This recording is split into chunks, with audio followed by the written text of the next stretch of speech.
Chironi. Thank you very much. Apologies for the delay. It was due to technical errors and what was beyond our powers.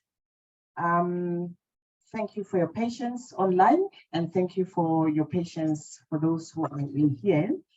I realize that there's some kind of chats and discussions that were taking place online, and also here in the room, we just started with some sort of warming up with people sharing what their expectations are for this meeting. Before we start, I would like to acknowledge the commissioners that are here, Commissioner Yon Yawich, and also the Secretariat from the Presidential Climate Change Commission. The Presidential Climate Commission is a multi-stakeholder body established by the President of the Republic of South Africa to build a social compact around climate transition and advise the government on the country's climate change response and pathway, and particularly on how to ensure that the transition process and outcomes are just. The PCC is mandated to make a set of recommendations to government on how South Africa might take into account the carbon constraint in energy planning and governance, and to consult stakeholders on the just energy transition investment plan. These recommendations will also frame the required shift of the energy system in the context of a just energy transition based on the cabinet approved just transition framework. We remember that the framework was approved last year, but also to build consensus between social partners involved in the energy transition and investment. On this recommendation report, the PCC is conducting a series of stakeholder engagements between February and March 2023. This youth consultation taking place now is the first of the series of consultations happening over February and March with different sectors, others in a hybrid form like the one that we have in a hybrid form today.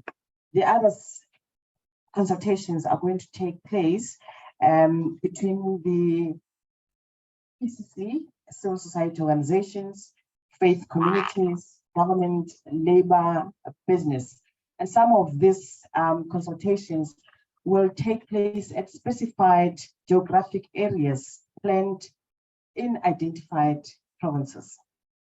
Some of the provinces that we can note are that of Limpopo, Mpumalanga, and the Northern Cape.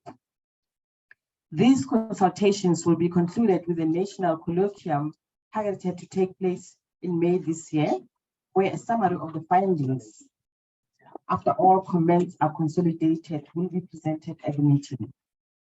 I would like to welcome my co-anchor, Sengwe Khadebe, who will introduce the presenters and facilitate the discussions. But before we start, I would like to request that we observe the decorum of meetings, that we have our phones silent, and during discussions, feel free to use a language of your choice spoken in the country, and also respect views of other people, of other participants, so that we can have a fruitful engagement. As the discussions and the presentations take place, we'll also get hints from the organizers, just to make sure that we don't leave those online out of the discussion. Thank you very much. Thank you, Mama Goma. Good afternoon, everyone. I'm Sengwe Khadebe. I work at WWF. I'm looking forward to the session today, and honored that the youth are the first that the PCC is reaching out to hear our views on the South Africa's just transition and the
what are youth expecting from this consultation going forward.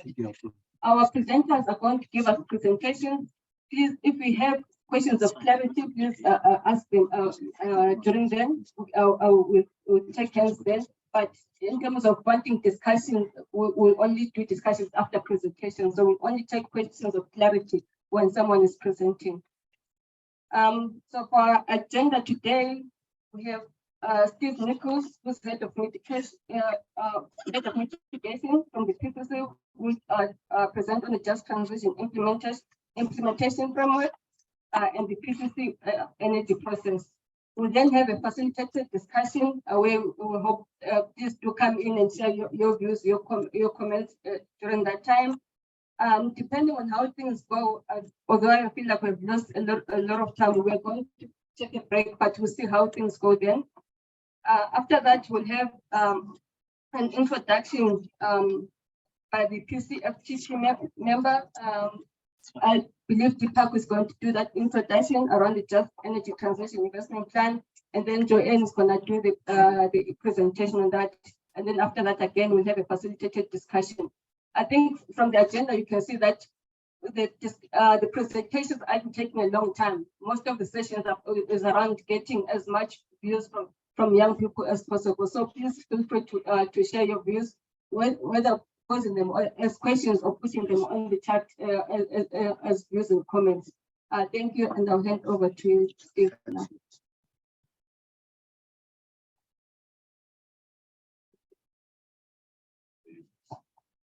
Can you hear me okay? That sounds better. So yeah, good afternoon, everybody, and thank you for joining us, and apologies for the late start. I'm going to run through the presentation if the team can get it up in the meantime. But it's quite a dense presentation. There's obviously a lot of information that we want to share with you. So if you want us to stop and explain a particular concept, questions of clarification or further explanation are welcome. But if we can please keep the discussion until the end. So there are two parts to the consultation, as was mentioned. The first is really on the recommendations that the PCC is going to make. Just see if this works. Okay, can you move me to the next slide?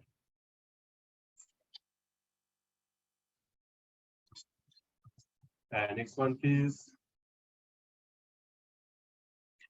Yeah, the first part is really referring to the PCC recommendations, and this is in the context of a mandate we were given in the secretariat meeting or the meeting of the commissioners in February last year to provide some advice to the president of cabinet about how we would think about energy constraints.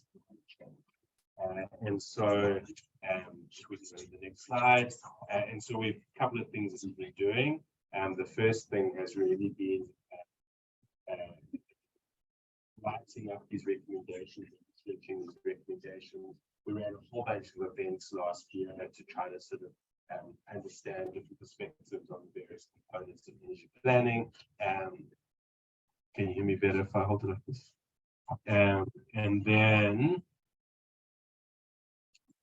I think this is working now.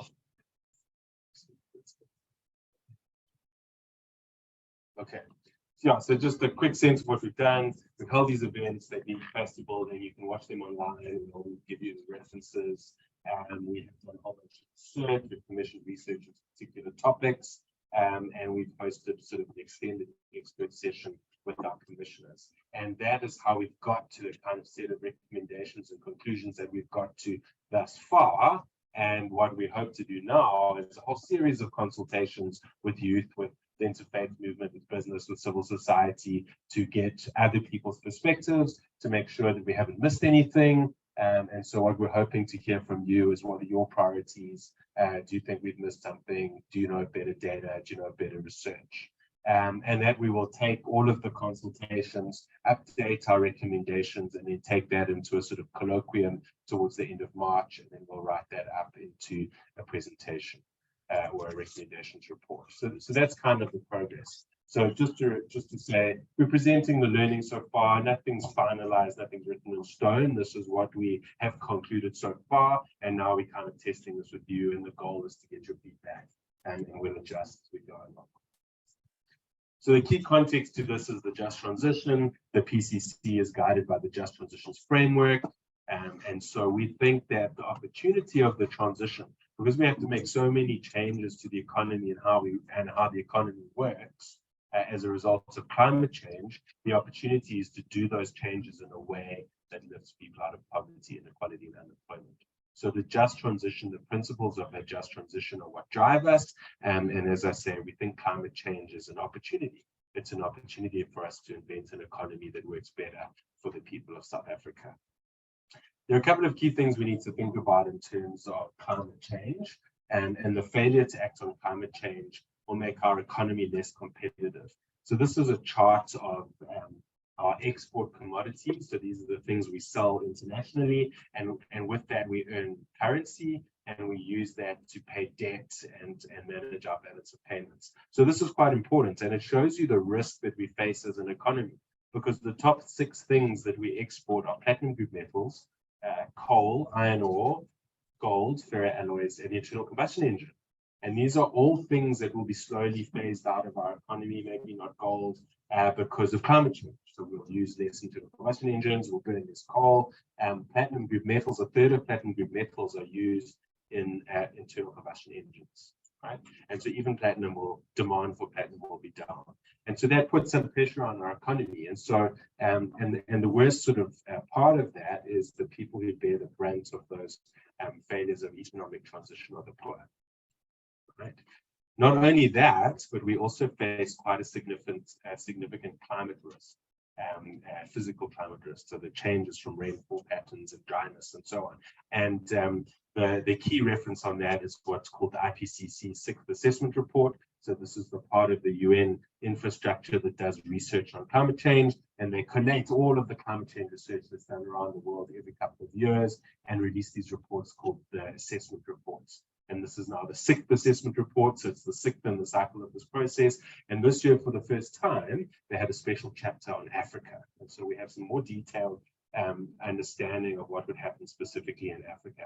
And incidentally, and many of you know, because you work at these institutions, South Africa has some of the best climate scientists in the world. And some of the outcomes that come from the modeling, a 34% reduction in agricultural output, right, as a result of climate change, worse than anywhere else in the world. Reduced income and growth and increased income inequality for African countries compared to their Northern Hemisphere counterparts. And within countries, impacts the poor the most. Over 3.6 million weather-related displacements. So these are people forced from their homes because of climate impacts. And then a 5% reduction on GDP per capita for South Africa. Sounds terrible, right? It's worse than that. These are the impacts that have already happened, right? These are the impacts that are forecast to happen. So depending on the scenario, depending on how we respond, and if we completely ignore climate change, there will be somewhere between a 25 and a 75% reduction in agricultural output, depending on crop and location. A 50% drop in South Africa's GDP by 2100. And with just 1.7 degrees of warming, 17 to 40 million people could be displaced, right? With 2.5 degrees of warming, which is a much more likely scenario at the moment, 56 to 86 million people displaced. That's the whole population of South Africa wandering around sub-Saharan Africa looking for home, looking for food, looking for security. And again, people it impacts the most is the poor, right? So this is the kind of risk context that we operate in, and kind of points to why a climate response is so important. And the principle here is that if we deviate from any kind of optimal solution around climate change, that this impacts the poor the most. I think we should keep that in the back of our minds. And so there are kind of 2 principles that we want to kind of go with that we get from that. Short-term solutions can't compromise long-term climate outcomes. Right? We can't do things now that have disastrous impacts on the climate, because then again we have these knock-on large impacts on the poor. To deviate from climate optimized plans, therefore, requires a lot of data-driven justification. right? Does that make sense? We need to understand very clearly why we would deviate from that optimal plan, what the impacts would be, how we would mitigate them. So part of what we're asking for here is if there are things that you disagree with in terms of the research, that you're able to provide us with strong data and good studies that support those positions. So thinking specifically about energy systems, as you know, energy is the biggest contributor to greenhouse gas emissions, and from personal experience recently, there's also a huge input into economic performance. And so when we think about energy systems, we have to think about these three things. Now, this comes from a framework called the Energy Trilemma, which is from the World Energy Council, and really defines that energy systems have to meet all three of these criteria. You can't meet one and not the others, right? And it's energy security. Will energy be reliable and secure? At the moment, we don't have high energy security. Will it be environmentally sustainable? Right? Will it be climate friendly, air quality, water? These are the kinds of things we have to think about there. And then will there be energy equity? And energy equity is about access, affordability, and the fair distribution of benefits and costs. So when we're constructing energy infrastructure, we're thinking about distributing the benefits to a wide range of people and not just capital owners. So this provides a well-accepted framework for us to think about how do we choose between different energy futures. Again, please stop me if I go too fast or if there's something that is confusing. Now, there are a lot of studies that we can draw from, local studies, international studies. So, for example, there's the World Energy Outlook, which is done by an organization called the International Energy Agency, a kind of international think tank around energy. There's studies that have been done by international institutions in South Africa. The World Bank most recently released a study on climate transitions in South Africa, called the CCDR, the Country Climate and Development Report. There have been local studies that have been done by the National Business Initiative, by CSIR, by Meridian, by University of Cape Town. And so there's a whole range of studies that we can draw on to think about how energy will transition. All of them think about the energy trilemma, so they model in things like security and access, and conclude the following. So all of the studies more or less conclude the same thing. We need a massive and urgent investment in renewables. We need urgent investment in, I don't know what that says, it's hidden behind the thing. In the grid, okay, yeah. In the grid, so a big part of how we transition our power systems, getting more generation onto the grid, and therefore we need to upgrade the grid. And that's common across all models. None of the models build coal, and none of the models build nuclear. So at least even if you don't put any climate parameters on the models, they still will build renewables-based systems. All of the models build a gas to help with peaking, and we can talk a bit more about that. But the gas is there for a very specific function. So when the wind is not shining and there's no sun for a long period, that batteries can't take up the difference, then you need something to provide support, and that's in the models it's supposed to be as gas. We need investment in storage. So your first port of call to deal with this intermittency of renewables is storage.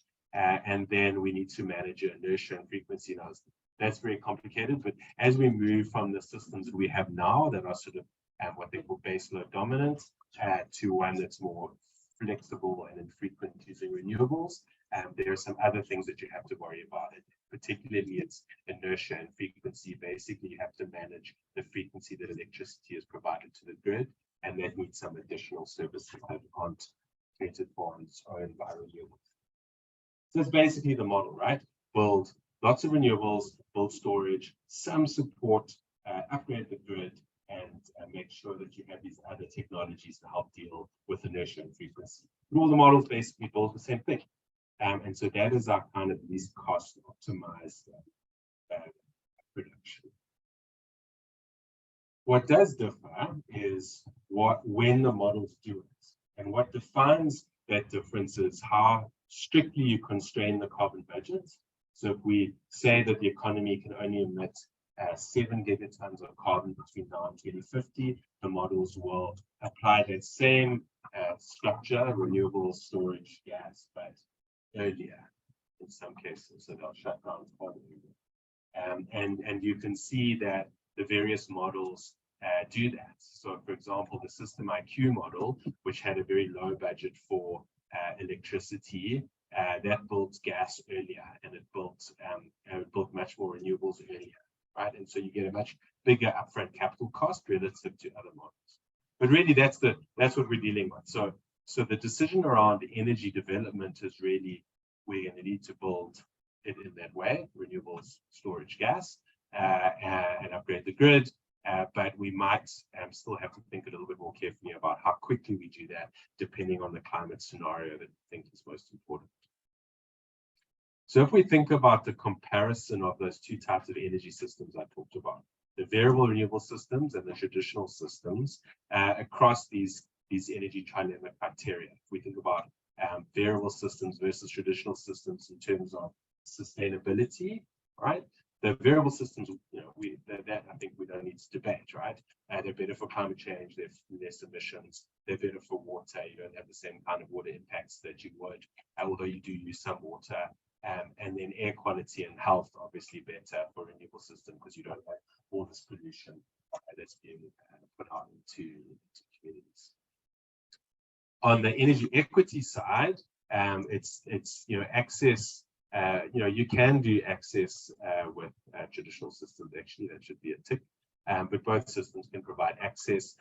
Variable renewable systems have a slight advantage because you can do much more modular, small scale, microgrid type systems that give access to more rural communities more easily than you could with a big centralized system. So there's an advantage there.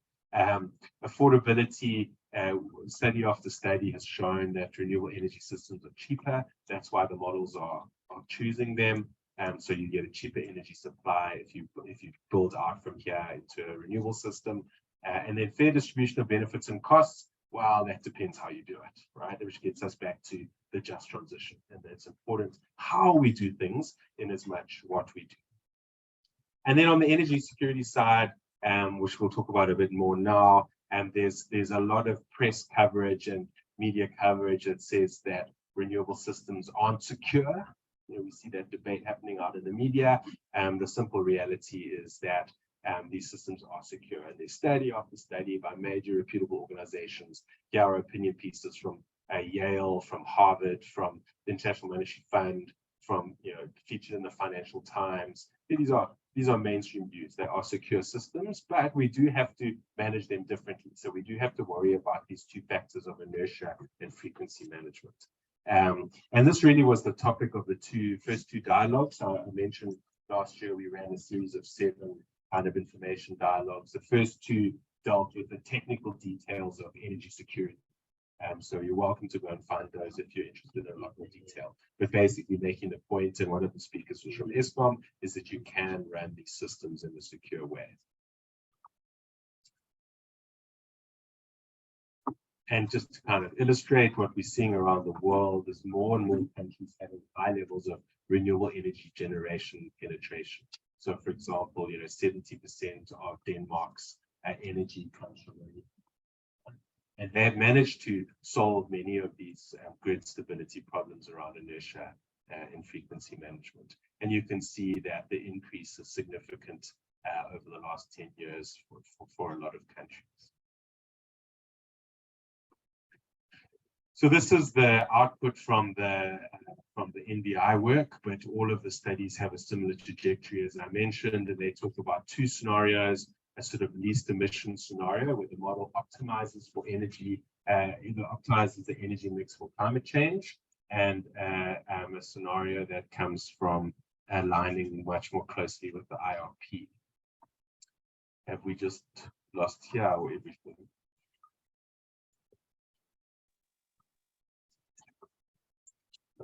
You can still see me online. Okay, that's good. We'll carry on. And so basically what we're looking at here is, again, you'll see from these models that they're largely building renewables. That's sort of darker blue block at the top. Then there's some battery storage, which is important, and then some development of gas, and that gas is called. Now we need to be very careful about how we read these charts, because when we get to the story of gas, and it's only supporting those moments where you don't have sun or wind for long periods. Your utilization of that gas might be low. So you might have a lot of what they call installed capacity. There might be lots of gas plants, but you're not using them all the time. You're using them 10, 15% of the time when you need them. And so that's important. So even when you see that there's quite a lot of gas in the system, in terms of capacity, you're not using that all the time. So that's not the amount of gas that you burn. If that makes sense. And then, of course, you're phasing down coal. And the key difference between these two scenarios is that you have the coal phasing out at different rates. So if you're trying to meet a more stringent climate constraint, you'll phase that coal out faster. Okay, does that make sense to everyone?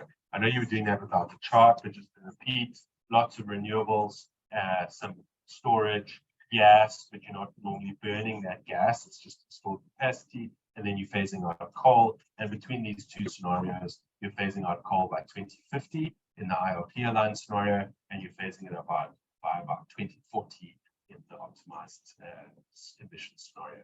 And those findings are posted by all of them. There are more aggressive scenarios. You could close it down faster, but then of course you're dealing with whether you can build the renewables faster and those kinds of challenges. Is that clear so far? Okay, very good. So the next slide looks at just that we should watch out for other things. So when we're planning for energy systems, it's quite challenging if we think about what's going to happen in the next 5 to 10 years. It's extremely challenging if we think about what's going to happen in the next 20 years. So the further we get away from today, the certainty in our models and our calculations gets a little bit less, right? Because we don't know what's going to happen in the future. It's something we don't even know about might exist. So there are a couple of things we think we need to watch. At the moment, they're not mature technologies. They're not commercially viable. And in particular, those are abating coal with or gas with carbon capture and storage. And so this is the idea that you take the carbon emissions out of the atmosphere or from the point of source at the plant, and you sink it somewhere in some geological formation, right? It's not a mature technology yet. The UNFCCC and the IPCC think we need it towards 2050, but for now it doesn't exist. So we can't really plan for it. We can't assume that it exists when we think about our energy plan. And the other thing that's true that you also see in the media a lot is flexible nuclear. So smaller nuclear that can be switched on and off and provide some of this peaking power. Again, not a mature technology, not something that we can plan on or bet on now. But there's some positive movement in that direction. So they've just commissioned a plant in the United States, but again, super expensive. It's not something that's very affordable. It's not something that we would include in our planning. And the other would be advances of using hydrogen and power. It's probably the most mature of those three technologies. We know how to do it. It's just very expensive, but we'll watch the cost curves on that. If it becomes cheaper, then we would start to use it earlier. In a lot of the modeling to get to 2050, they use hydrogen as a fuel for power, because it's, if you make hydrogen using renewable energy, it's called green hydrogen, and then green hydrogen power makes it net zero, right? So instead of burning gas, we burn green hydrogen. At the moment, too expensive, not going to happen in the next 5 to 10 years for sure. Might happen a bit quicker after that. And then, of course, there might be innovations we don't know about. Maybe they'll just invent something that nuclear fusion or something exciting that solves all of our energy problems at the same time. But as I say, it doesn't exist now. But just be thinking about that and be thinking about sort of model forecasts that you can't have complete faith in what happens in the future. So that's kind of long-term planning. Generally, the theory is pretty sound. You can build renewables-based systems with peak support of gas and lots of storage, and that's kind of what a net zero system looks like. But however, as you all know, as we experienced at the beginning of the session, there's an urgent crisis. They don't have enough power now, and so what do we do about that? Can we compromise on our sort of long-term future to have a short-term goal? And actually, when we look at that, most of the short-term solutions are also renewables-based, right? Because they're the cheapest and they're the quickest. We can build them quite fast, 18 to 24 months, you can put a renewables plant on, whereas coal takes significantly longer. So the way out of our crisis is renewables. And we need to think about, do we do those renewables at a home scale, or do we do them at an industrial scale using private sector construction, or do we do it at an industrial scale using state support? I think the answer is we do everything, right? We need to get as much generation on the grid as we can as fast as possible in an affordable way.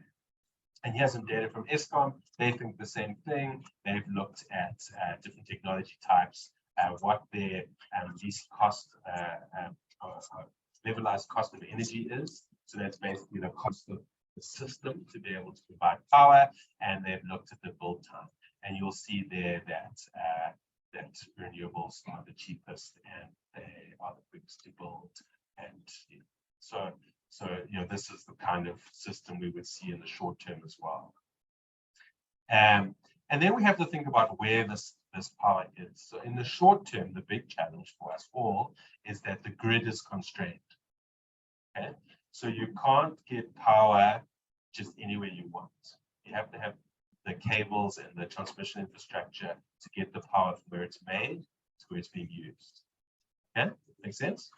And so that's kind of the challenge. At the moment, the grid is sort of underinvested. And so what you have is availability at specific points on the grid. And so, for example, in Mpumalanga, especially as we start to close coal plants, there's availability to put renewables there. Right? Does that make sense? As opposed to trying to overinvest in the Northern Cape and then no one can. And then that has the additional just transition benefit that it is creating jobs in an area that's losing jobs. Right? So there's a little bit of a balancing force there. And so one of the things that we're thinking about and that we're discussing with the experts is how do you maximize the availability of the grid? And in the short term, focus building renewable energy where there are connections available. Right? Makes sense. And that requires some governance reform. We have to run our governance system slightly different, and in particular, how you allocate space on the access points to the grid. And the advantage of doing this in a very regional way is that we can plan in a very detailed way. So we know how many wind towers we're going to have in this part of the country. We know how much steel we're going to need. We know which roads we're going to need to upgrade. We can start to plan in a way that's very structured and ideally in a very transparent way. So we communicate well with the population that this is the plan, this is where we are, this is how it. The other thing we can do is put batteries where the renewables are. So when you can't feed energy into the grid because the capacity is full, then you can store it and put it in later, right? Yep. So if you can elaborate what you mean by renewables, what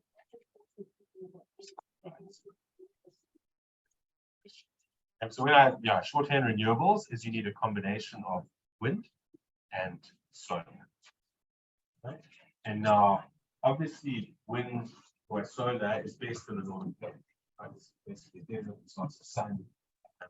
But although it's not as efficient as Mpumalanga, our worst solar resources are still better than Europe's.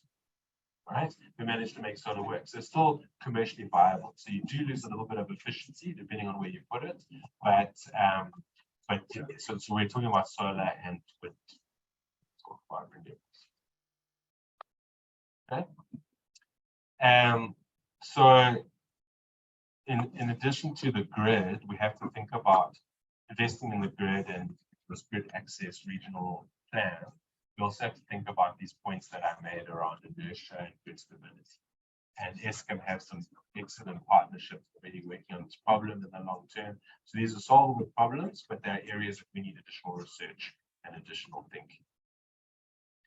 The thing that we don't talk about enough is energy efficiency. Right? So obviously getting supply onto the grid is really important, but also how we use electricity and when we use it is really important. And there are huge benefits to us as individuals. If we're energy efficient, we save money, we're more energy secure, but there's also huge national benefits in terms of you have to invest less in the grid. So the more efficient we are, the less costs we have, right? And the less the costs, and therefore the cheaper the electricity that we have. And so there's a bigger risk for us that all of the modeling that we have today assumes that our energy efficiency targets. And that is somewhere we're deeply underinvested in both the public and the private sector. So this needs to be a really important part of how we develop systems. And then, of course, at all of this is the heart is just transition. And so we have to be thinking about how we do things. And there are a whole bunch of governance reforms and things that we have to think about as we do this. And so how we price electricity probably needs to go up. It probably needs to be disaggregated. So we'll pay one fee to be connected to the grid and all the transmission infrastructure, and then we'll pay less for our electricity. But we, at the same time, have to think about how do we protect people who can't afford electricity. So free basic electricity has to work. Some communities don't receive it, and it probably needs to be a little more. And then we probably also need additional support for SMEs impacted by load shedding. So there's a whole kind of social reform that's connected. We also need to be thinking about reskilling and retraining workers. We need to be able to provide job opportunities and training for their youth. We need to resolve some of these skilling and job planning issues at a national level. We need to build the capacity of local government. So a lot of the implementation of these systems has to be done at municipal and city level, and so you need municipalities to be able to support that rollout. And in the longer term, there are things around economic reform and economic diversification that are also important parts of it. Which brings us to the JET IP, and we'll discuss this more in the next session. So how we invest the JET IP has to address many of these issues I've talked about, but also the just transition components, and Joanne will talk a lot more about that. So kind of to conclude, right, that was the context to try to give you a sense of the theoretical background. In emerging from that is the recommendation that we have to do everything we can. Right? Energy crisis is significant, it impacts the economy, it impacts for people in particular. And so we have to move quickly and solve that problem. And there are a whole bunch of things that are happening. These are just recommendations taken from things like the Energy Action Plan. And we have to do all of these things. But from a PCC perspective, we think there are a couple of things that have a big systemic impact that we should focus on and form the basis of the recommendations we make when we write our report. And again, for discussion, we have to discuss with you and other things. And really, to summarize some of the things I've said, we need to develop this information plan. How do we get access to the grid? What are the governance measures we need to do in order for that to happen? We need large-scale governance reform. So a lot of the failure of us to be able to produce energy are governance-related and not technology-related. We kind of have the technology solution. We need to establish an independent grid operator and separate our ESCOM into three components. That's very important. We have to make the queuing system for grid access extremely transparent. We have to adjust the pricing system to be cost-effective and unbundled, as I mentioned earlier, but also that you have these kind of just transition mechanisms built in, and we need to set up a day-ahead market so that you have a much more open and free market in terms of how you sell electricity. Huge amount of energy efficiency, batteries, site renewables. We need to invest in the grid. That's critical for now, but also for future access of renewables. We can't let the grid stay in the state that it is, because it will never end with the grid, which is where our real high potential is. We need to support public, private, and household renewable energy generation and storage. Again, all of these solutions has to happen with public, has to happen with private, has to happen with household and city level. We need to ensure that there are measures in place to support people who are impacted by load shedding who can't afford or get access to electricity. And finally, we need some economic diversification in the regions most impacted by coal transitions in Mpumalanga in this case, so that there are jobs outside of the power sector, so that we don't just solve a one-for-one swap between closing coal and renewables, but we solve the broader problem of 40% unemployment in Mpumalanga and 65% youth unemployment. So that economic diversification component we think is critical. So that's kind of the gist of what we've learned over the last 6 to 8 months, the sort of basic theory where we are from sort of global modeling and planning, and then what we think from a governance and technical perspective are the most important things. for us to focus on. Happy to take some questions and hear your thoughts and ideas. Thank you. Hello. Thank you, Steve, for the presentation. That was really in-depth. So for those online, please raise your hands so that you can start taking questions from everyone. Is there anyone in the room that has questions? We'll take 3 questions per session and then Steve will answer. Could you please stop sharing so that I can see who has raised their hands online?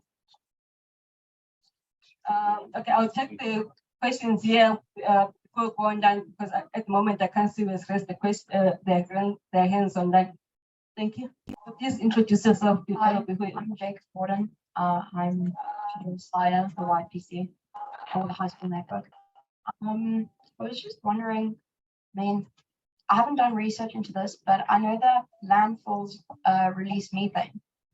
And I was wondering if there's a potential to maybe capture that methane and reuse it, as opposed to implementing gas support for the renewables that we come up with. Yeah, I think that could be a useful thing if we take methane coming from landfills instead of letting it go into, yeah, reuse it to support the grid that we. Thank you.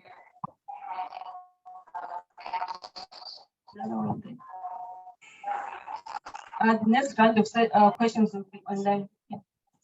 Hello, my name is Natalie Singh and I'm from the Youth Policy Committee. So my question is on the microgrids. So the presentation was speaking about having areas, and the topic of microgrid actually brings up decentralization.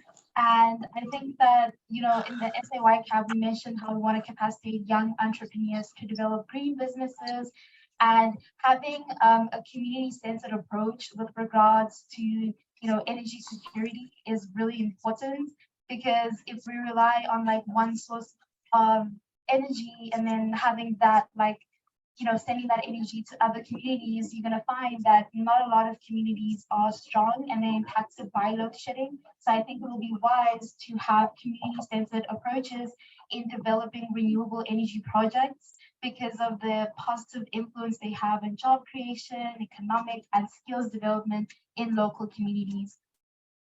Yes. Can I, that should be the last question online, then Steve will respond. And here, and then Steve will respond, then we'll check online, and then we can back on the room. My name is Lindo Shembeja from NUPSCO. So my question is based on capacity building. So what is the plan of the PCC in terms of measuring? Because I believe in terms of to accelerate this transition, we also need to bring that science education, science literature, science literacy, I'm sorry. So in terms of how do we measure the science literacy in our country? Because I believe that's where most of innovations can be born. Thank you. Before you answer, Steve, there's a question from Kulegani on job opportunities as youth unemployment exceeds 65%.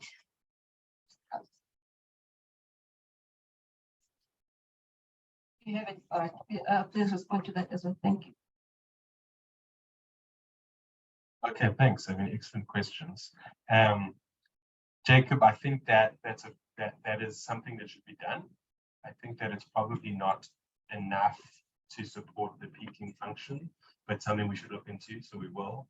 And we know that there are some good examples. Durban has got some examples where they're turning methane into power. So I agree, I think that's definitely a sustainable solution that we should be implemented.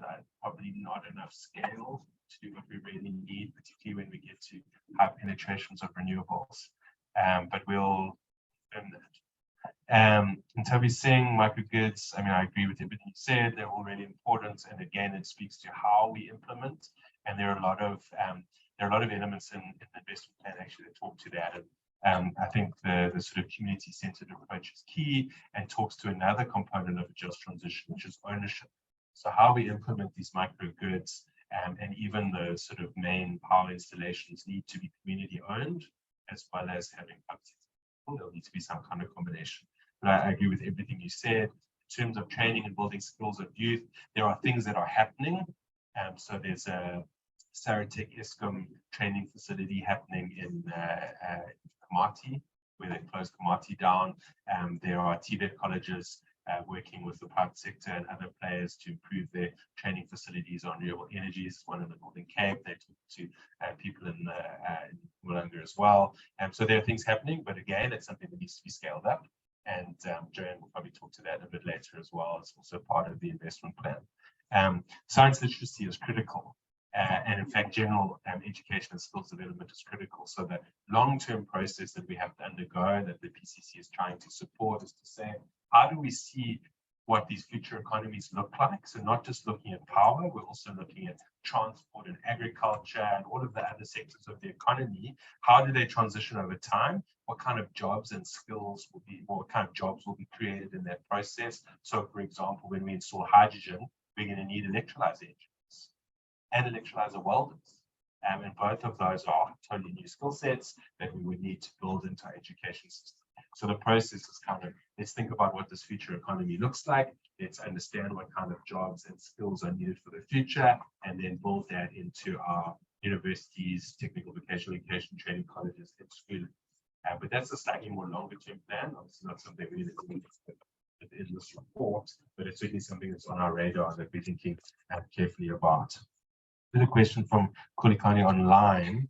Have you done any study to figure out if youth have the necessary skills in this just transition process, especially because youth unemployment exceeds 65%? At what percentage can this just transition process curb youth unemployment? I wish I had a silver ball to answer those questions accurately, but obviously this is something we worry about. There is a skills challenge, particularly as you start to build, on the sort of engineering and construction side. But those are all things that we'll have to retrain and be able to train people to be able to do and give access to the youth to those processes. We don't know yet how much of the unemployment we can curb, but obviously we're going to try to do as much as we can. It's quite a complex process, but we should be getting that down to 5%. That would be an international benchmark. Whether we can do that or not in 5 or 10 years, probably not. But we need to get it down as quickly as we can.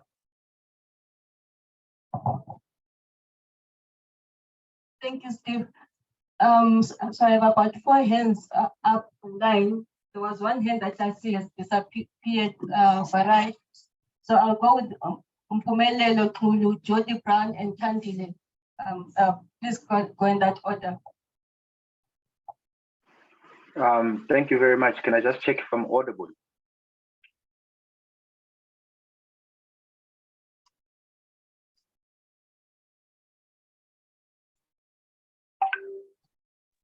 Mpumelelo, we can't hear you if you have your mic on. Are you guys still unable to hear me? You can come in. Yeah, we can hear you, but for some reason it doesn't seem to be broadcasting into the room.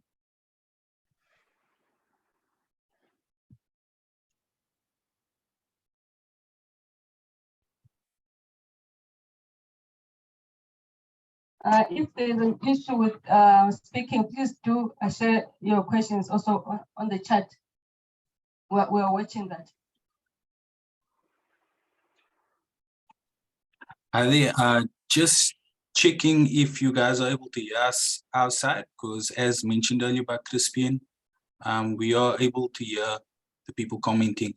So not sure if you guys can hear us from your side. Okay. Online, I think we're struggling at the moment, so please share your questions on the chat and we'll pick them up this side. But while we wait for the questions online, for those here in the room, please pose the questions.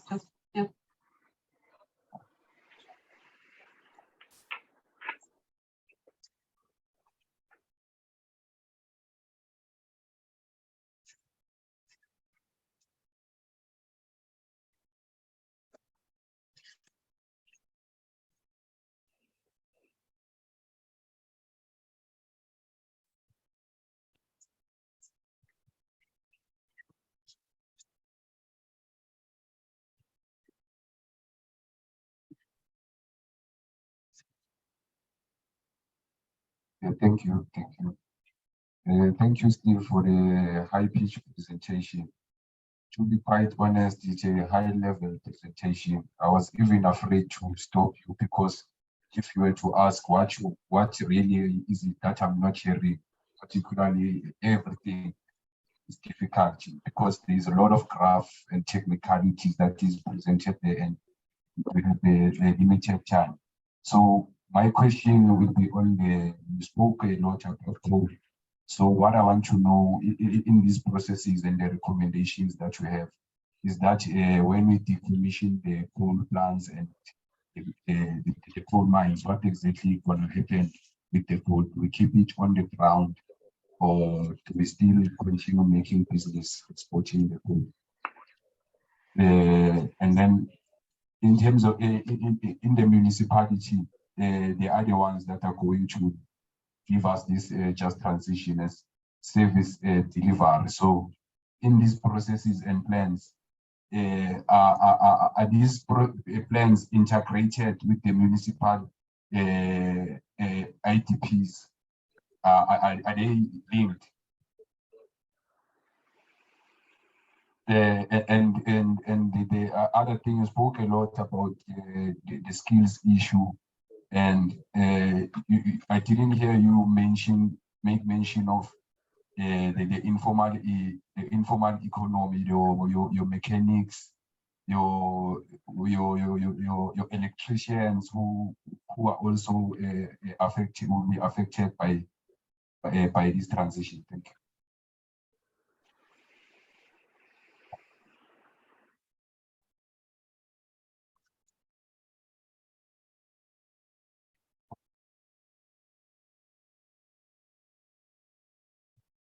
Okay, thanks. Yeah. So I'm trying to answer some of the questions online as well as the question in the room. I'll start with the question in the room. And yeah, I mean, good points. I think on the call, maybe I'm clear about it. Coal will be phased out of the economy over time. So we're not saying we switch off coal today. And so we will phase out coal at a time. In the meantime, we will use coal.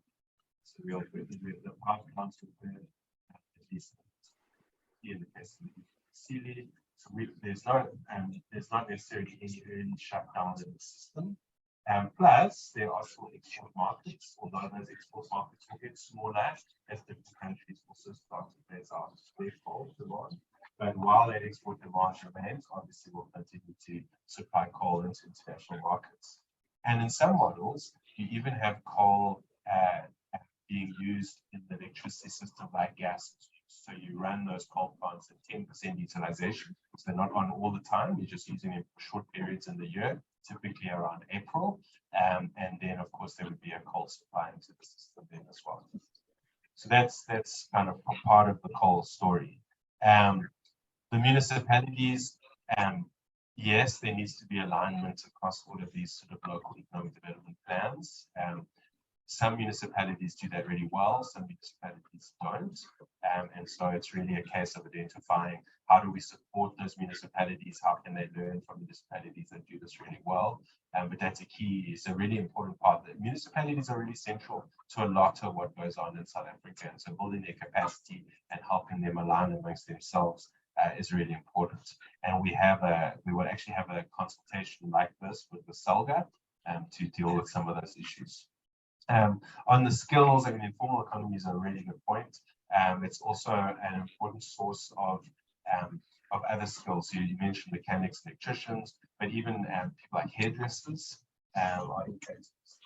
clippers, power, and people who have refrigeration and spoil shops and things like that. They can't keep cool. So there's a huge impact on the economy overall that we need to be worried about. And so thinking about the informal economy from a just transition and sort of protection mechanism is important, but also bringing them into the formal market of jobs. So we need those skills. And so often when you have a big installation, lots of other things that have to come. Other businesses that start around it, and the informal economy would be a big support to those things as well. So that's a really good point, and we'll make sure to mention it next time. Okay, some of the questions online, they're quite a lot, so I might not be able to answer them all now, but I will answer them by text and get Joanne's to respond. Maybe that's a good way forward. So people online, I will answer your questions, but I will answer them typing. Thank you. Thank you so much. As Steve says, I am going to cut this session here. Please do keep sharing your questions and keep them in mind also for the next session. We are running out of time. The next presentations are meant to start at 3, and at the moment it's 3.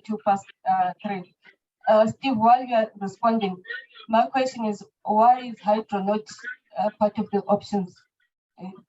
Yes, hydropower. Yes. So the next session, I'm going to hand over to Deepak to introduce the PCFTT.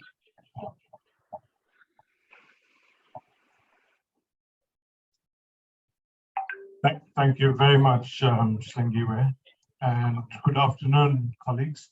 I'm Deepak Patel, and I head up the portfolio of climate finance in the Presidential Climate Commission.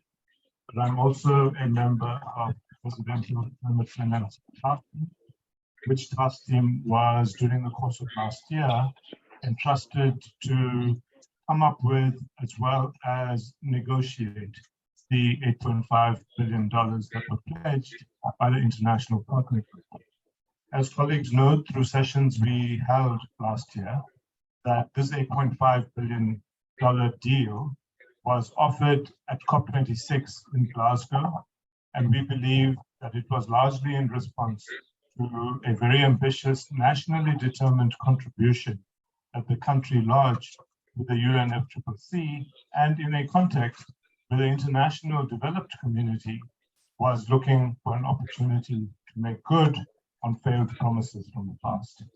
The last year was spent in many respects not only looking at $8.5 billion and where that should go and how it should be structured, but more importantly, in the context of the work that the PCC did, as well as the NDCs that were lodged, we realized that a key component of the just transition would be the energy system. And therefore, between the International Partners Group and the PCFTT, we formed a secretariat, which Joanne, who is going to do the presentation, led at that time. And the JET-IP, the Just Energy Transition Investment Plan, came about as a result of taking a look at what our energy system should look like between now and 2030, firstly.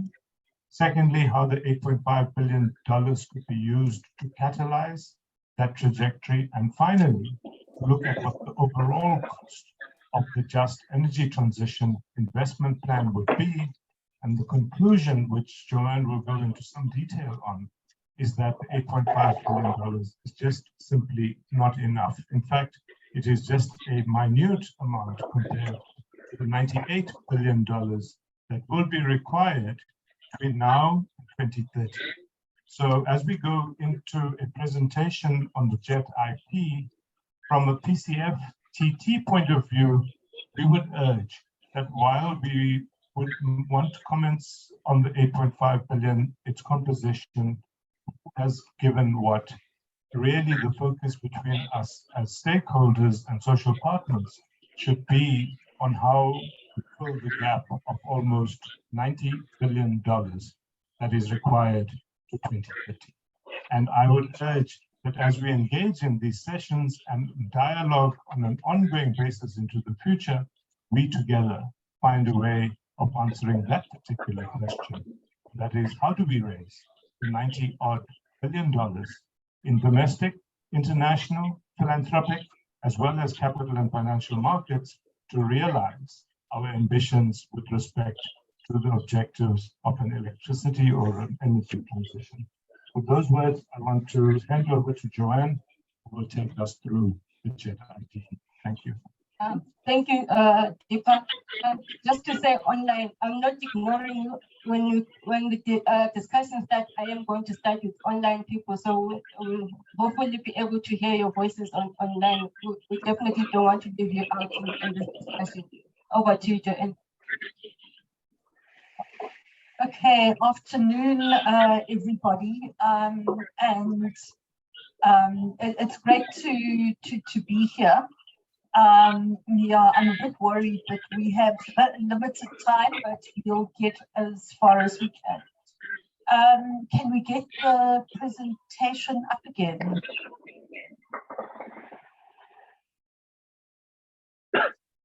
It's the same one.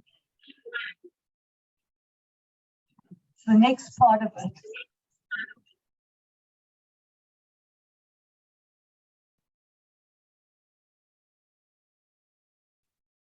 Okay, you've got to skip to the end of where Steve finished and then go on to the next slide.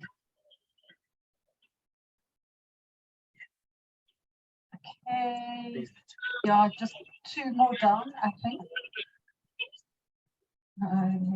Yeah, there we are, the one below that. Okay, yeah, okay, let's start there. Okay, now quite a lot, yeah, I don't know if when the slides vanish here, if it means that people online can or can't see them. The people in the room can't. Okay, so some preliminary events that will take this investment plan. And I'm not going to repeat or over the same ground that Steve has already spoken to. We need to be a few slides further down. Okay, all right. Okay, now it's fine.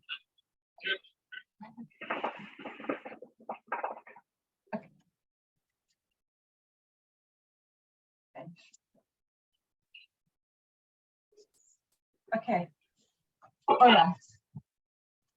Let's. It's very disconcerting. So I'm sorry because the slides keep on flashing on and off, and I'm not touching anything. So look, I think we will definitely, all of you are going to get this presentation and be able to engage with it in detail. And I want to start off with documents. The Just Energy Transition Investment Plan is on the President website. It is a very long document. It's about a 200-page document. About 100 pages of it is the investment plan itself. And the next 100 pages is really a set of annexures that explain where the information is that we used, where we got it from, how we calculated the figures, what the assumptions were, what the technical information is. In the front of that document, if you want to go into anything in a lot more detail, there is a 12-page executive summary that summarizes the whole of that plan. And the presentation that I'm going to do today is also a summary of the investment plan. So if people want a quick read and to get an understanding of what is in the plan, use this presentation and use the executive summary at the beginning of the plan. But for those of you who really want to understand the depth and the detail or look at particular sections in a lot more detail, the plan is available. And I thought it was important to set that out because this is the beginning of a conversation, not the end of it. So if we look at the approach that we took to this investment planning, and I think Deepak set out where this plan comes from and this agreement between South Africa and this group of developed countries that led to this plan, it really lies in the broader issues around climate change that Steve addressed. So firstly, it's the fact of the climate risks that we face. It's the fact that we are in the early stages of a move from a high carbon economy to what we hope will be a net zero or close to net zero economy by 2050 or around then. Our intention that the energy transition is well researched, so it's fact and evidence-based, it's well managed. We don't want to lurch from crisis to chaos. Very much what the situation is that we're in at the moment around energy. and that it's well structured so that it can in fact address the challenges of poverty, inequality, unemployment, and economic exclusion. It is a whole of society transition. It is not something that we can say is business-led or government-led or labor-led or youth or civil society-led. We all have to ultimately come together and work together and move in one direction if we want to achieve what we'd like to. And then we identify the fact that the Just Transition framework really also helps us in terms of a way to deal with that whole of society, movement, and the way that people can come together around the plan, as well as setting out the basis on which we want people to work around the plan. And then when we submitted that ambitious NDC to the UNFCCC, what it opened up was the space for us to say to the developed world, in terms of the United Nations Framework Convention on Climate Change and the provisions of that convention, there is an obligation on the developed world to support developing countries in their climate ambitions. And that has been fleshed out in things like the Paris Agreement. And so I'm taking on a more ambitious NDC. What we effectively said is, we'll try for a higher level of ambition, but you must provide the money or help to find the money that will enable that to happen. Obviously not all of the money, but certainly there is a commitment to do it. And that is how we see this agreement that was struck with what we call the International Partners Group.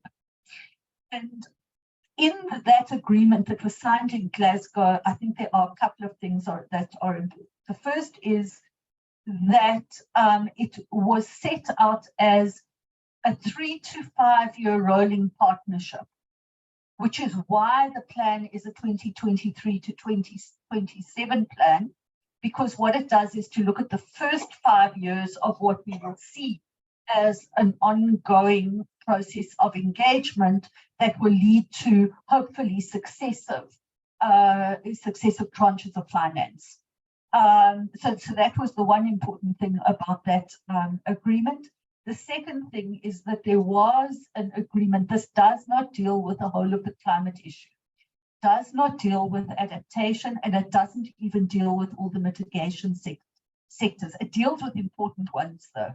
It deals with electricity and energy. It deals with electric vehicles and mobility, and it deals with the issue of green hydrogen. And that came out of a negotiation between South Africa and these countries. So I think it's important to understand that there is a framing around this that so it is a subset of many things, and there's much more work that we need to do as a country to develop a comprehensive climate plan and a comprehensive investment plan, but it certainly deals with some of the sectors that are the biggest contributors to our greenhouse gas emissions. And if we could implement or deal with them, I think it would take us quite a long way as a country, but there is more work to do. Okay, next slide. So if we look at the building a pathway towards a low carbon and climate resilient society, can we move on to the next slide? Or must I use this one? Okay, let me try.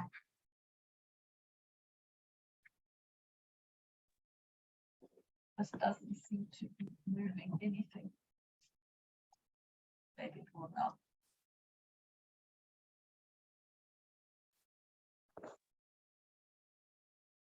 Yeah. Oh gosh, now it's gone too far. Okay. No, it's gone too far. All right. Okay. So if we're talking about the pathway, the first thing we're talking about is decarbonising the economy to within the target NDC range by 2030. And that range is between 350 and 420 megatons of carbon equivalent. Now, important to understand in the context of this partnership is that what we said is that 420 megatons we think we can do as a country on our own. To get to 350, we do need that extra support and finance in order for us to go over and beyond that. So what we're trying to do through this financing is to get ourselves as low down towards 350 megaton carbon equivalent, but it does depend on the extent of the financing. We estimate that financing over the 5 years from 2023 to 27 to be around 1.5 trillion rand. That's around $90 billion. And I've spoken about the priority sectors. And in addition to electricity, new energy vehicles and green hydrogen, there are two key cross-cutting areas which we'll talk about later, which are skills development and the municipalities, particularly from the perspective of sorting out the distribution network, as well as addressing some of the issues around energy poverty. Okay, next slide. Okay, so the way we want to do it is through a just energy transition, and I really think these are what we tried to embed in the plan. Firstly, a transition that protects vulnerable workers and communities. Secondly, that builds energy security at a range of levels. Thirdly, expands energy access, and I think we were very conscious of the issues around energy poverty. Then we want to do it in a way that promotes industrial development, that drives innovations, develops sustainable livelihoods, enables economic diversification, and spurs inclusive economic growth. And really that is done on the basis of the underpinning of that is our National Development Plan and the aims of the National Development Plan to 2030, as well as what is in the Just Transition Framework, particularly in terms of how you do things so that they are done in a way that is just. Next slide. So I'm going to race through some of these figures. I'm sure if you want to ask questions about them, we can come back to them in more detail. But this slide really sets out the high level needs. And the overall, how that 1.5 trillion is made up in 98.7 billion US dollars. So the bulk of it goes into the electricity sector, and I'll go to the breakdown across the electricity sector just now. 711 odd billion rand. We think that we should be trying to put 128 billion into the new energy vehicle sector, 319 billion into green hydrogen, and that's because in order to get that off the ground, there's some very big infrastructure that is going to need to be built. At the moment, we have an amount of 2.7 billion rand for skills development over the 5 years. I know certainly that we've had a lot of criticism from the labor movement saying that this is inadequate. I'd be interested to hear your views on it. And then 319 billion on municipal capacity. And I think it's important to say that a lot of that is reflecting the fact that our distribution network is crumbling. We live with that every day. If we live in kind of cities and in rural areas due to a whole, in some cases it's just because it's old, in other cases it's because it's subject to continued vandalism and crime, but nevertheless the distribution network across the country needs a lot of work done, but there's probably also quite a lot more research and analysis that needs to be done to assess the robustness of that figure. Okay. So that gives you the sense of what it is, and we see this as an invitation to both international and local investors and donors to partner with South Africa. So we're putting it out there and we're saying, okay, 8.5 billion gives us a start. In addition to everything else we're doing as a country, what are you going to contribute to it? The next slide really, I think Steve has dealt with a lot of what is in the slide. It just paints the context of our dependence on fossil fuels, our climate, energy, and transition risks, especially for workers, communities, business, and exporters. And we see that the new economic activities, though, from an energy transition, however, could drive industrial development and innovation and lead to a sustainable and resilient future with decent work, social inclusion, and lower levels of poverty. And so we see this as one of the building blocks of South Africa's climate response. And the slide, which I'm not going to go into in any great detail, really deals with the challenges that we face as a country, and in particular the climate challenges, the way climate and the general socio-economic challenges interface with each other. But I think Steve did cover quite a lot of this in his presentation. Next slide. An important thing, and I think very important when you guys come to say what you do or don't like, or you do or don't want to see in relation to where we take this plan, is that this plan took the existing policy frameworks in government as its framing. So we didn't make policy proposals. We worked within the existing framing. That is not to say that there aren't areas in that plan where we acknowledge that there's a lot more work to be done, and where in actual fact you might need policy changes or legal changes put in place in order to be able to address issues. So let me give you one example. One of the things when we come onto the just transition side of it is that we think that there's got to be some financial provision for social protection for workers. Maybe they are people who are very close to retirement, but their jobs disappear as a consequence of the energy transition. You might need some kind of bridging financial support to those workers before they go on retirement, or you might need to bridge the fact that they have to take early retirement and that affects their pensions. But we don't have a legal framework in the country that allows us to do that. So there are areas where I think we're going to have to go back and say, okay, here's what we think needs to happen, but the policy framework or the legal framework doesn't allow it. Let us do some work in order to be able to do it. So I'm starting to talk about the implementation, but this slide really looks at some of the key pieces of legislation in the country, including the climate change bill, our adaptation policies, the integrated resource plan, the just transition framework, all of which kind of frame and structure what we took as the starting point for the plan. Next slide. Now I want to go into the priorities in a little bit more detail. So if we look at what electricity spend is on, some of it is around coal plant decommissioning, 4.1 billion. The biggest, one of the critical needs that we've identified, and when it comes to implementation and to the deployment of that 8.5 billion, is really to use quite a lot of it in relation to what we need to do around the transmission network.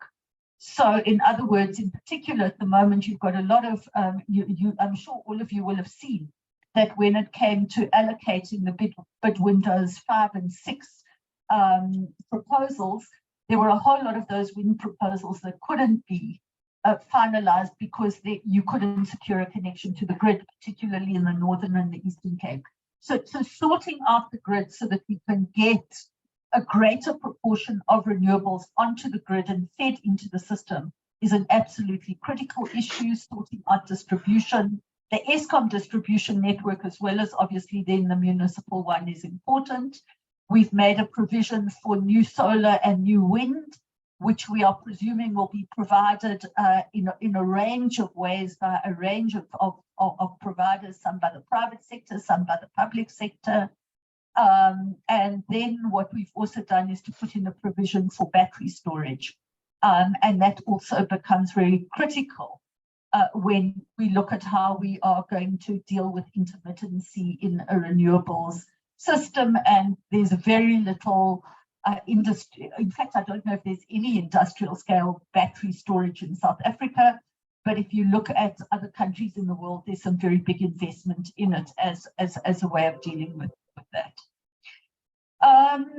Then On the just transition, the next slide, and I'm going to just pick up on some of these issues, is the just transition element of this. And what we did, again, some of these figures eventually might need to change. We've put in 3.4 billion for repurposing coal plants. That is really to take forward the kind of work that has been done at Komati into the next set of power stations that will close, to say how are we going to repurpose and repower them, what are we going to do with them, what kinds of investments do we want to make in those areas that would also start to create jobs. We've put in an allocation for repurposing coal mining land because we're starting to look at building new economies, and if that land can be cleaned up and used, you've got the potential to use it for agriculture, possibly conservation. There are a whole lot of uses that there could be for that land. We've put in an allocation for improving infrastructure for development, in particular, recognizing the level of destruction that there has been in a lot of those Mpumalanga Highveld towns as a result of the coal industry. Things like the roads don't exist in many places. In many places, service delivery is a very big issue. It was raised earlier on. You'd use it for that. We've put in an allocation for diversifying local economies. So that's for creating the new economies and new economic opportunities. So, for example, are we going to now, if we're going to build a major solar industry in Mpumalanga, you need people to run that solar industry. You need people to operate and maintain and repair that. And so we're looking at that kind of diversification, but also a whole lot of other value chains that could potentially be built and that could create work. We've put in an allocation for caring for the coal workforce. I spoke about that a few minutes ago. Investing in youth and preparing future generations for the transition. That is really partly around skills, but also, I think, support for youth entrepreneurs and for other kinds of innovative schemes. Planning for success. There needs to be, and there are various people working on this, for the Mpumalanga region in this context, a new economic development plan, as well as plans for the district and local municipalities in the area. You'd need to do that work. You'd need to have policies, do work on policies for post-mining redevelopment, and then some capacity building, including for municipalities, for NGOs, for youth organizations. We would need to look at how that gets allocated. Okay. And then lastly, there is allocations for piloting social ownership models. In other words, looking at how the investment, how we can get funds to be able to support ways that we can set up cooperatives or worker ownership or community ownership of renewables, as well as looking at the work that needs to be done to start around localizing the clean energy value chain and supporting a new manufacturing, the building of a new manufacturing industry. So those are all Mpumalanga specific investments that we're looking at. I'm not going to, next slide on municipalities. I'm not going to go into this in any great detail because we're going to run out of time, but it breaks down the 319 billion. The bulk of it really is for infrastructure, distribution and maintenance of infrastructure. But there's about kind of allocations that would allow the distribution grid to be modernized, for the backlog to be addressed, for the systems and technology for demand side management, etc. Can we go on to the next one? The new energy vehicle sector investment needs are really around industrial development. We've focused on public transport as well, because I think one of the critiques has been, or one of the discussions in doing this work was that we should see the introduction of electric vehicles as being a really good opportunity to strengthen our public transport system. So you don't focus on high end and only focus on high end single driver passenger cars, but look at how everything from buses through to two-wheelers and three-wheelers and a whole set of electric vehicles that would support the extension and the improvement of the public transport system could happen.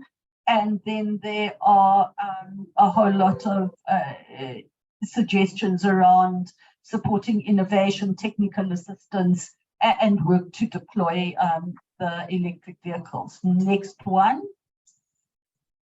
On green hydrogen, basically, this is the 319 billion.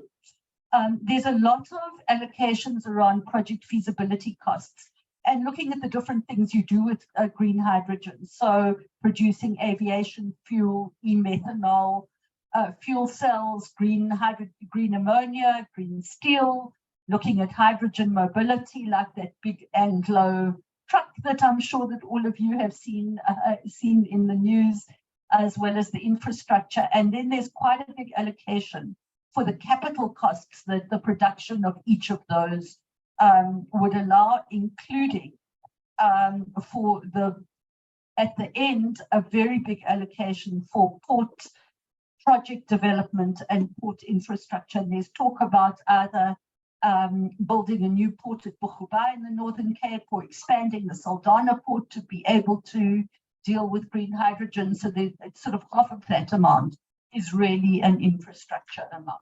Next one.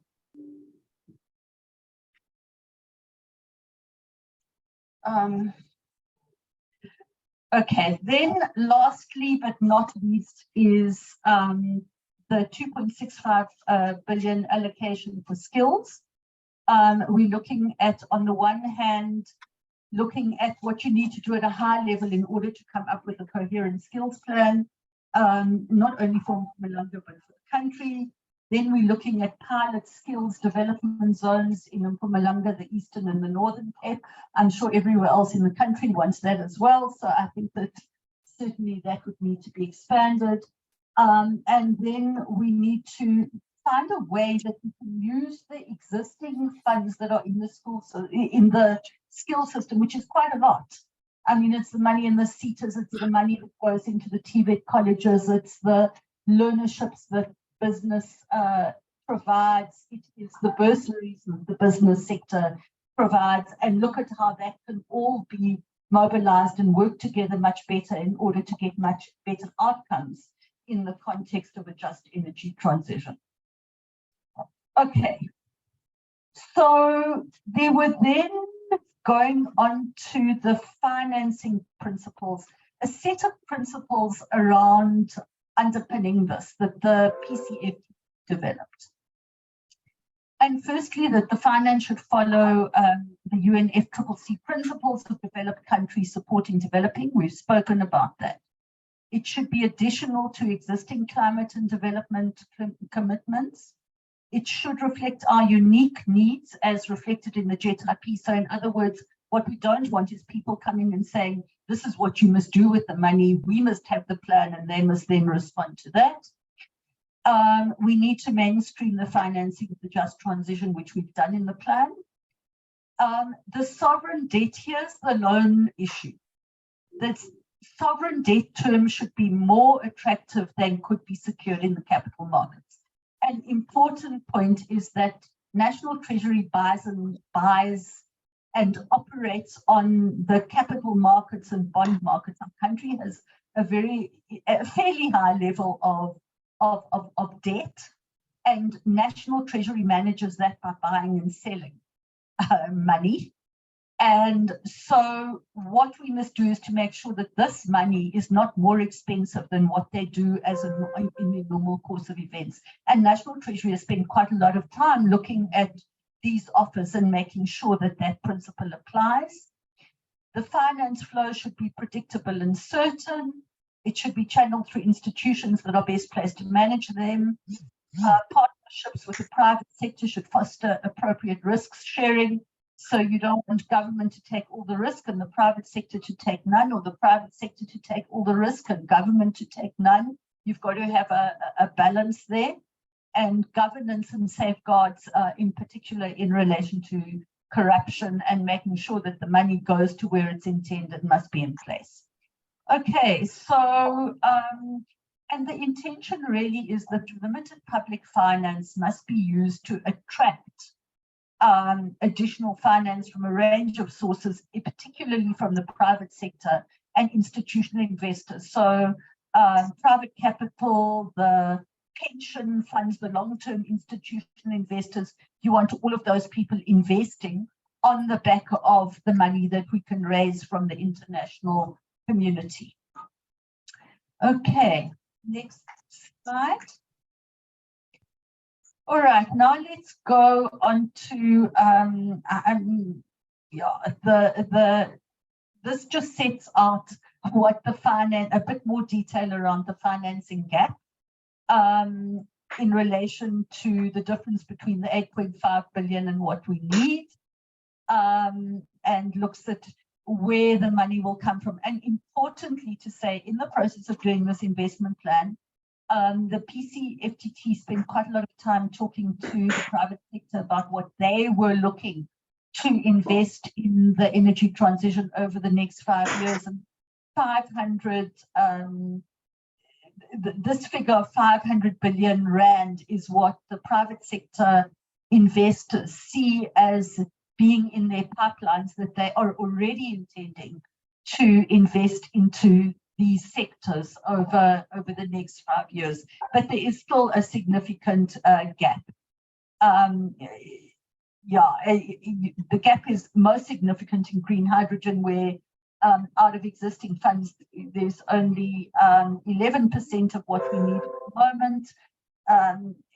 22% we have in the electric vehicles, the rest needs to be mobilized. In electricity, it's a very kind of, we need to raise 25%, and in total there's this 44% gap once we take into account the private contribution. Next slide. Okay, now onto the 8.5 billion, and this is a bit of a, I don't want to say it's a moving target, but in actual fact, this has changed, and I'll tell you why. So this slide sets out the grants, what are grants, what are concessional loans, what are commercial loans, what are guarantees from the different countries that are in the IPG. Important to say two things about this. The first thing, and I'm sure it will be raised here, it's a big concern for everybody, is the balance, and the president raised it when he launched the investment plan, which is that the proportion of grants to loans is very small. And so the one thing that has changed since this presentation was first put together at the end of last year in relation to the investment plan is as a result of quite a strong push by South Africa to say this grant amount is not enough. You've had a number of these countries have come forward with additional grant finance that will come into the mix. So, if you saw when Janice Yellen was here, the Americans are going to pledge another $45 million of grant finance. The Germans, when Chancellor Scholz was here last year, pledged quite a large amount of additional euros, and kind of the British and the EU are similarly looking for additional grant finance. So the grant amount will go up, is the one thing. The second thing is that we have been in a chicken and egg situation as a country, because all of these potential financiers who standing around the world and saying, we're willing to invest in South Africa, what's your plan? But we haven't had a plan. So they've said, okay, let's see, because we want to know what we're going to put money into. So on the one hand, it's quite difficult to mobilize finance if you don't have a plan. But on the other hand, there is a willingness. So countries like the Danish, the Danes, the Netherlands, the Spanish are all standing, and others are all standing on the sides. Even New Zealand, I hear, is willing to grant finance. They're all standing on the sides. They were all standing on the outside of this and saying, let's look at the plan and then let's see how the plan matches with what we can do and support. So that process is a process that is going to have to be managed going forward, but you can see that at the moment the vast bulk of this finance is in loans, but it is loans that by and large are concessional.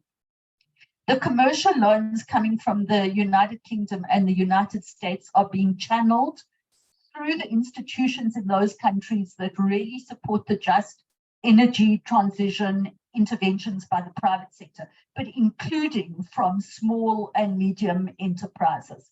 And I think the one area of opportunity there is in particular to look at that US money as something that we can mobilize and put into our attempts to actually build much more diversified value chains in relation to the energy transition and to support small and medium enterprises and maybe even some of the kind of collective initiatives that we are talking about. Next slide. Okay, I think this kind of starts to repeat. I'm going to skip slides 17 and 18 and go on to slide 19. So where we are at, and maybe to tell you where we are at, the PCFTT, as Deepak said, did this job, headed by Daniel Manele, did this job of negotiating this package with the international partners group. We are now at a point where we now need to make this happen, and we need to move into an implementation phase of the work. And so a decision has been taken that a small team is being set up to anchor the implementation, but to work with a very wide set of stakeholders, constituencies, partners, government departments. And that team, for the moment at least, will sit in the project management office in the presidency, also close to the NECOM process, this process of trying to address the energy crisis that we're facing. And the job of that team will be to take all of these things and to start to make sure that the money is finalized, the money is deployed, that it is utilized, that we are working with a wide range of stakeholders in Mpumalanga and more broadly in the country in order to be able to fill the gaps. And I've spoken about where some of the gaps are, but then to be able to make sure that this money flows. And I think the intention will certainly be in the next year or so to make sure that in particular we get the transmission finance moving. We get moving on the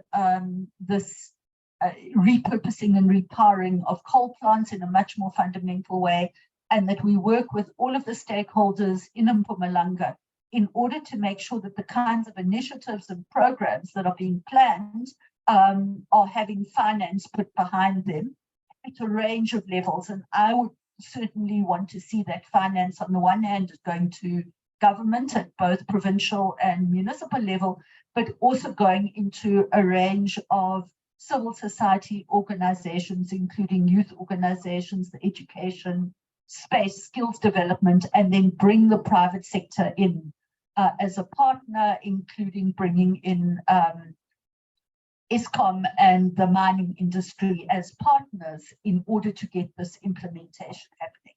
So I think those are the process forward. Just in terms of the kind of, I suppose, principles underlying implementation, firstly, ministerial oversight, governance and political coordination. So it will still be overseen by an interministerial committee. There'll be national government coordination that will coordinate it, update national plans, mobilize ongoing financing and address this financing gap, and do the monitoring and reporting on the impact of the program.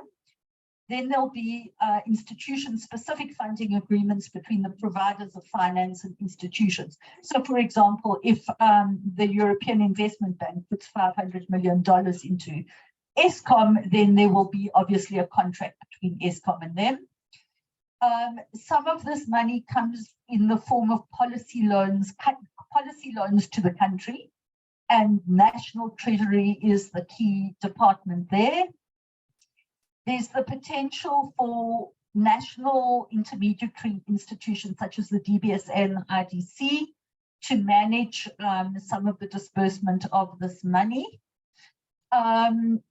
Community level governance and trade union structures are important in terms of ongoing needs identification, development of projects, progress monitoring and learning, and playing an intermediary role in social support institutions. So I think people were asking earlier on where do we fit in, and I think that it is going to be important that in particular we're using that grant finance to support a wide range of organizations that are implementing on the ground activities around this. And then we would want the private sector investors in renewable energy infrastructure and social support, NEVs and green hydrogen to also contribute to the monitoring framework. And we would want to build a structured relationship with the private sector. Okay, I'm going to stop there. Thank you very much. And sorry, okay, we did it in half an hour. Thank you, Joe. And I was still going to give you 3 more minutes, but thank you. I think we have enough time for discussion, I hope. But I would like to pose a request to the PCC, if it's possible. I do feel like the next 15 minutes are not going to be enough to be able to provide our comments, feedback, and questions. Is it possible that we can share all of our comments online to you guys after this process? All right, okay. I know there's a process that's going to happen at the end of the month. What I'm asking is to respond to today's workshop. Is it okay? Thank you for that, Shlingiwe. And number one, I want to apologize on behalf of the PCC and I suppose all of us collectively to this room as well as the people online for the technical glitches. We unreservedly apologize for that. Secondly, there has been a lot of content. And as I myself looked through the content, it's a lot to absorb. And so what we want to propose, particularly because we have committed to ongoing engagement, especially with the youth constituency, that we treat this session as information download. We give you a chance in your own constituency groups as well as in your networks to look at the content, discuss it, digest it, and we from the Secretariat give you an absolute commitment that we will reconvene at some point before we go into the national colloquium to get both your feedback as well as have a proper dialogue rather than a one-way communication of information. Thank you. Thank you, Deepak, and we will hold you to that as well. Before I hand over the questions, I already see there are 4 hands online and we're going to start online. I just want to remind people about the purpose of this workshop so that we understand and ensure that we pose as many questions as possible. So the purpose of the consultation was to explore how to ensure energy security and access while decarbonizing the energy system and creating jobs in low carbon industries. Examine how to account for the carbon constraint within energy planning, including the technology mix and energy governance. Examine the investments needed to deliver a just transition over the next 5 years. Something that wasn't included, but I think a lot of young people have been asking is who's responsible for this? Who's going to be accountable? For who are going to hold accountable for this plan as well? So as a pose of questions, please keep the purpose of this workshop in mind. So I'll start online with Mohammed, Tandile, Jody, and T. Palo. The first 4 hands, please go ahead.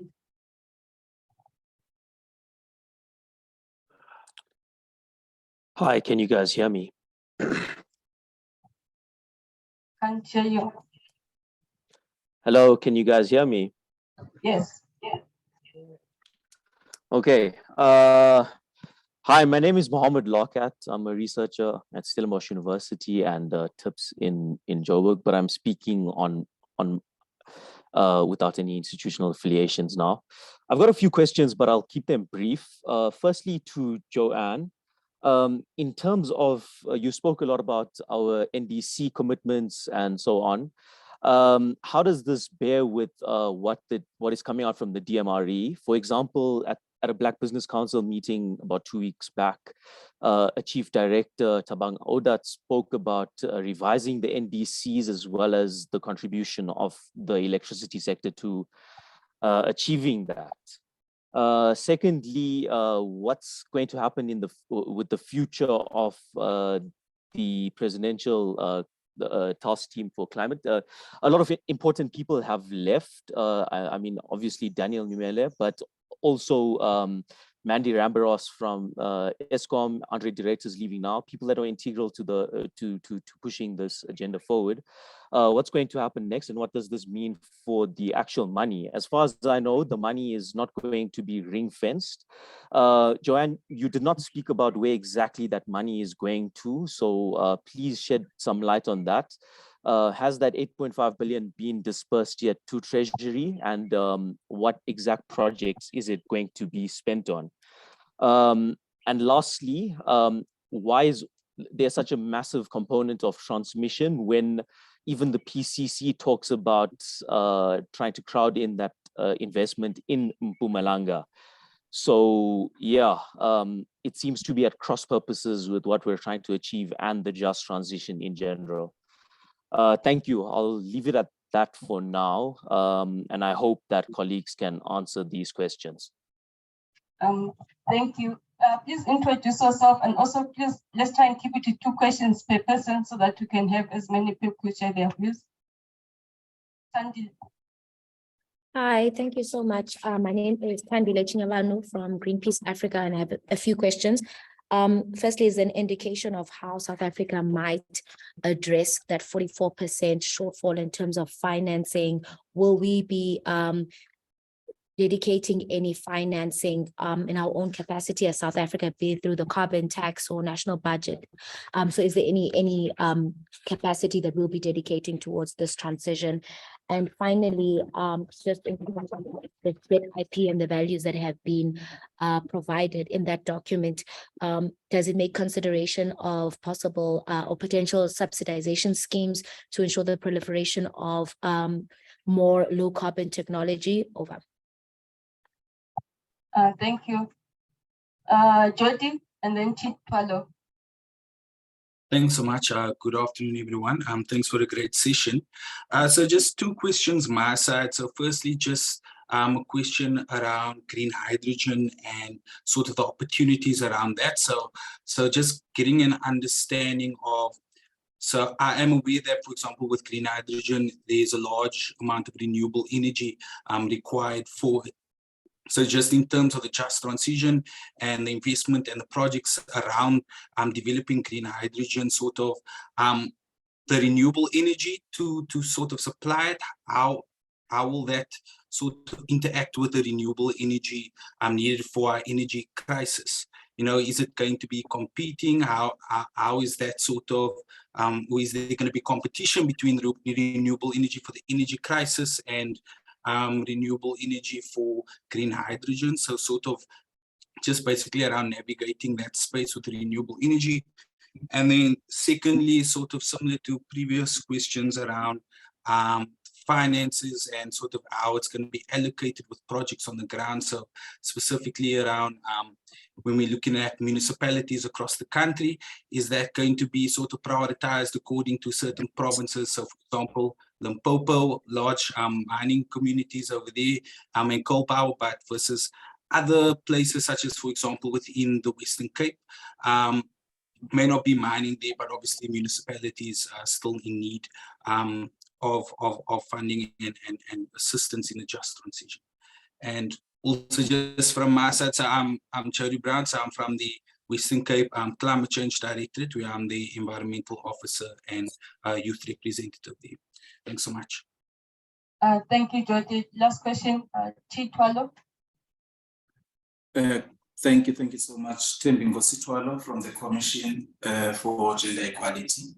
Thanks for the presentations. I just wanted to note or to ask the extent to which the transition addresses gender issues.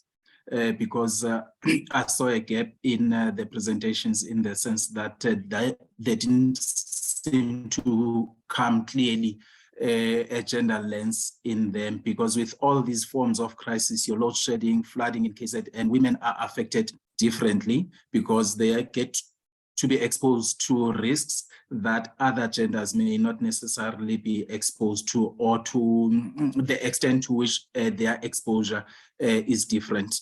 And my second question is also with respect to an omission that the presenters, I think, made, because my understanding is that the energy crisis is a project of a particular stakeholders in society. Thus, it is a project that is man-made or human-made. So I didn't see here the presenters congratulating the stakeholders for a project well executed, because the creation of a crisis is a good strategy for achieving particular ends of those particular stakeholders. So that for me was something that I thought is omitted in the presentations. Thank you.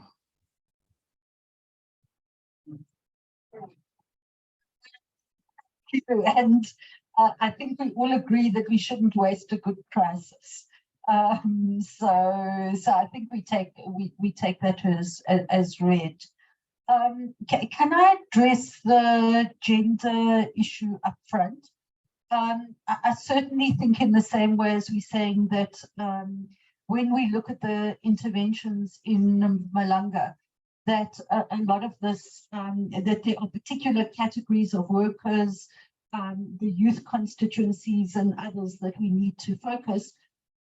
The issue of the specific gender implications of that and the way that we use these funds, particularly ones that are going to flow into the skills space, into social protection, into infrastructure development, to also be able to address gender inequity, I think is a critical issue. So in the skills, I mean, let me give you an example in the skills space. I'm sure that when we start looking at building the engineers of the future, we want to make sure that this is no longer remains a male profession, and that we are being able to support young women to be able to go into those. So, and I'm certain that it's going to be also a donor requirement, that there's a very strong gender analysis and gender element in the work. Okay, so I think that's the easy one. Okay, on Thandi, I think that what we are looking at is putting a very focused finance mobilization strategy in place. So a large part of the work going forward over the next few years is going to be to go out to engage with a set of donors and financiers locally, internationally, private sector, public sector, and be able to systematically address the financing gap. Certainly, there is a very strong push in government to mainstream climate change into government. The National Treasury is doing a budget tagging project at the moment. So yes, some of the contribution I think is going to come out of the fiscus, but I think at the same time there needs to be a significant effort to raise that finance and also to get the private sector in the country behind this program. So all hands on deck. Around the issue of incentive schemes, as I said,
Hi, sorry, there's no audio.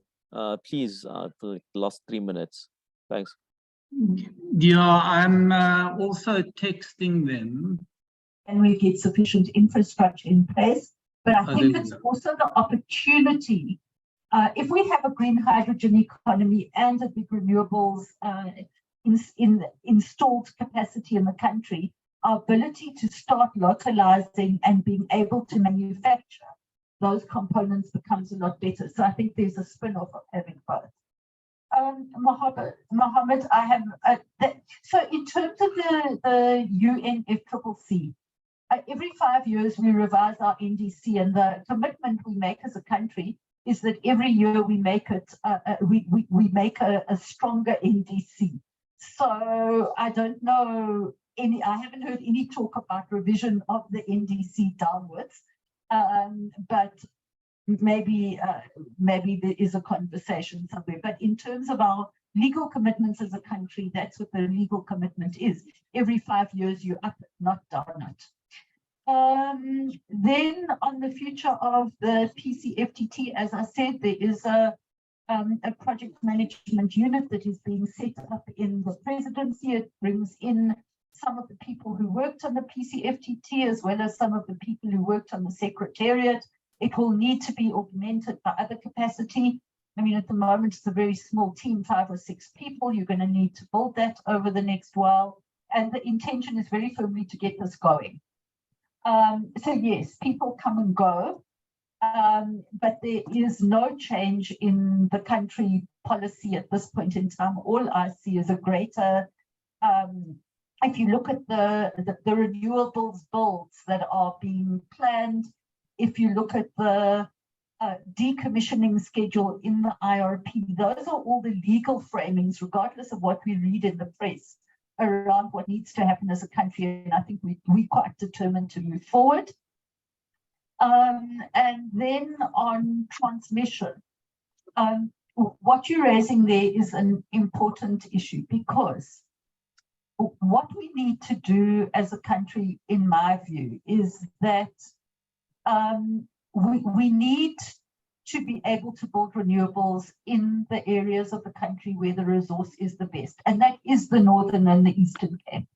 And so getting the grid strengthened, and grid strengthening and transmission is not only about the amount of renewables, it's also about the capacity of the grid.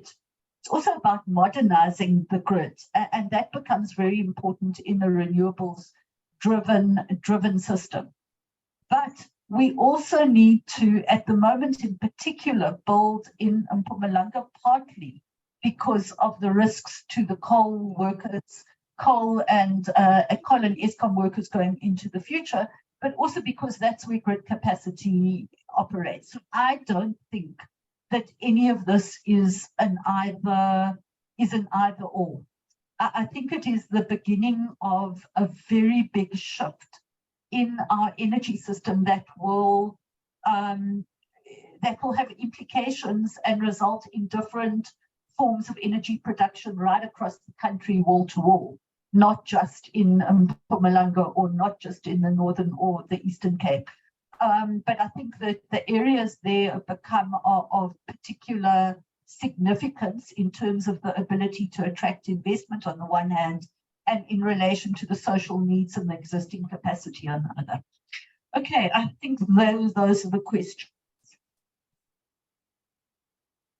Before I come back in the room, are there any more? There were 3 hands that I noted online. Are those hands still up? Please give me a second. I can't see the screen at the moment. Who has their hand up? The first hand can come in. Yeah, it's Mpumelelo, Farai, and Imogen. Their hands are up. Yes, those 3 hands, and then after that will come. Those questions will be answered here, and then we'll come in the room. Thank you. Please introduce yourself. Keep it to 2 questions.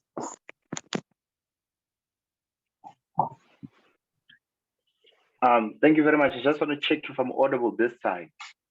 Yes. Okay, thanks. I just have two questions. My name is Mpumelelo Tulu. Joining in from the Free State. My first question maybe would be, does the Commission maybe take into consideration maybe how robustly we're moving towards the transition, especially how it is influenced by countries that are maybe more developed than ourselves as South Africa, especially looking at how we're already in conversations of how do we incorporate the workers, especially in Mpumalanga and all of those workers, especially in the mine, in where the coal mines are and the ESCOM and capacity is. But there's still a greater issue of unemployment in the country. So do we bring those things into consideration to say that the transition will be able to incorporate all of those individuals that did not that were in the mining sector as well as the current generation system, and also be able to create space for those who currently do not have jobs in South Africa? And then the second question is, as far as the funding is concerned, and I think the Commissioner had brought in the different countries that are looking into funding this process. Do we also then, are we also going to channel this towards ensuring that we have more skilled workers, more graduates that are able to operate within the system that we are moving towards, which is this renewable energy system and better system, which is more climate friendly than the one that we're currently using? Thanks. Thank you. The group, the two people that are together.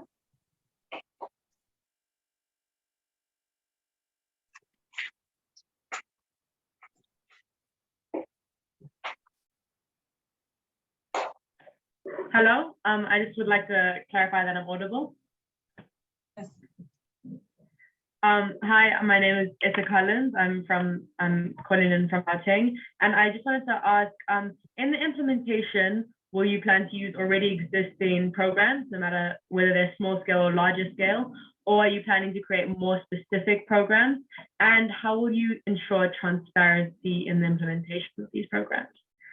I'm Imogen Preston and I'm with ITA as well. My question is, how would you go about repurposing mining land in such a way to positively impact the surrounding community in line with the just energy transition? Thank you. Farai? Hello, good afternoon. My name is Farai from WWF. Just some questions around the JET IP priorities. I see that there is amount set aside for solar PV. Is that only for industrial scale or also looking at rooftop solar, particularly for low-income households? I think given some of the challenges that have been raised throughout this meeting around, a lack of grid infrastructure, one option to look at or to consider could be, putting this rooftop solar on these low-income households where the electricity is required. Related to that, around the green hydrogen issue, one of the things that was mentioned earlier around the energy trilemma is about energy equity and distributing the benefits. One would almost say that with a lot of these green hydrogen projects, it's subsidizing private projects. So, to what benefit is that to most of the communities, particularly those that are vulnerable? So could that money not be shifted maybe to, again, coming to my input around rooftop solar for low-income households? And then last question, I think more directed to Steve earlier. I had a chance to raise that question. So you mentioned that most of the studies talk about this limited role of gas for heating. And I guess, the question that I think we need to look at or maybe investigate further is where this gas would come from. Now, related to that, we are aware of different gas explorations that has been explored in our country. And a lot of these studies that you've referred to have indicated that this gas would be expensive and would most likely require to be absorbed by other sectors of the economy to make it economically viable. So now that brings in the question of, we not only need to think about, how our electricity mix is going to look like, but how our entire energy mix should look like. So I think maybe the Commission should also look to answer that question. Thanks. Thank you. Steve.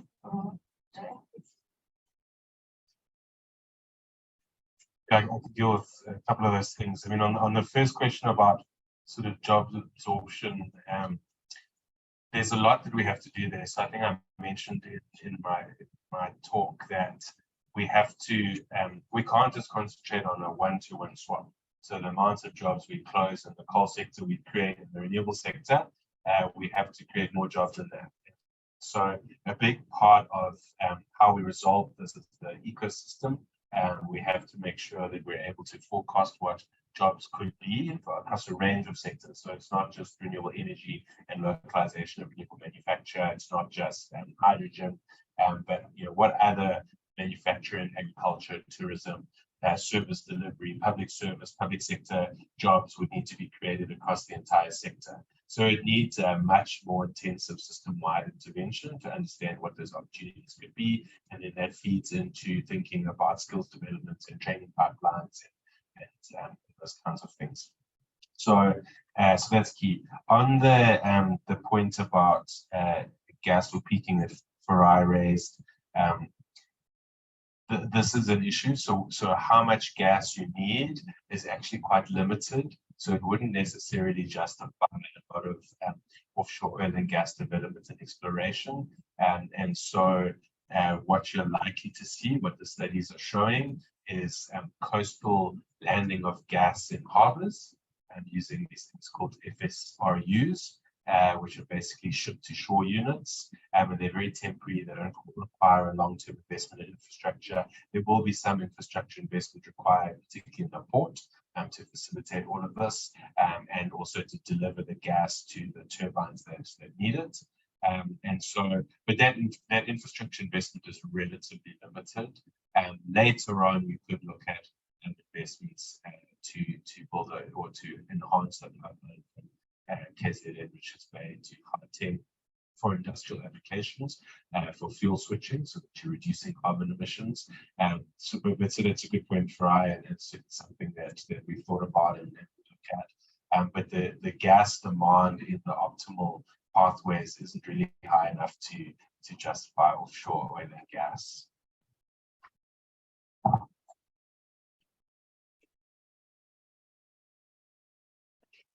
Deepak, you said you wanted to respond. I don't know which question you wanted to specifically take. But can I just respond on the transparency issue? Look, I think that this is a key element of the implementation process, and it is partly about communicating like we are today and need to do on an ongoing basis on what is happening and how this money is being deployed, to what projects, in what ways. So that needs to be out in the open. But I also think it is about the way that we develop a monitoring and evaluation framework for the JTIP, and the kinds of indicators that we put on a regular basis out into the public around what the program is doing and what the impact is of the work that is happening. And those things do need to be developed. And I certainly think that there is a critical role for civil society in this to be able to continually ask the questions around the accountability and the progress of the work. So I just thought I'd deal with that issue. I don't know, Deepak, if you want to take the others. Just a couple of them. There was a question about how robustly we are moving through the transition. And here I want to say that this is a partnership amongst all social partners.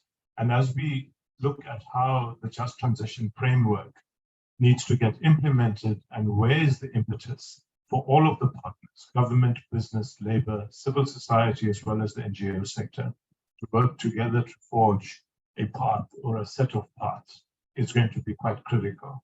We are, as the PCC, looking into the Just Transition framework and how we move, now that Cabinet has approved it, into an implementation phase. for that just transition framework.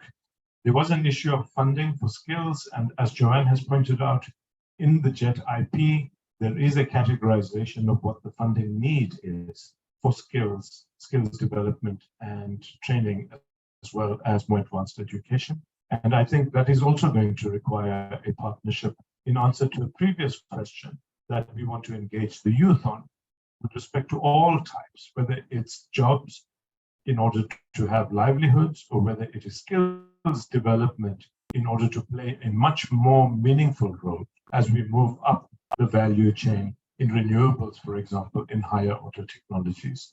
There was an issue raised with respect to repurposing of mining land, absolutely critical, especially in places where people have absconded and have left mining land not only vacant, but in fact in an unrehabilitated state. And the PCC has emphasized that together with the DMRE and together with local communities, as we engage through the just transition on what the implications are for coal mine closure, as well as coal value chain potential job losses in the near term, we need to ensure that younger people, and women in particular, are part of the process of finding new livelihoods utilizing rehabilitation processes, as well as then finally land use for new livelihoods.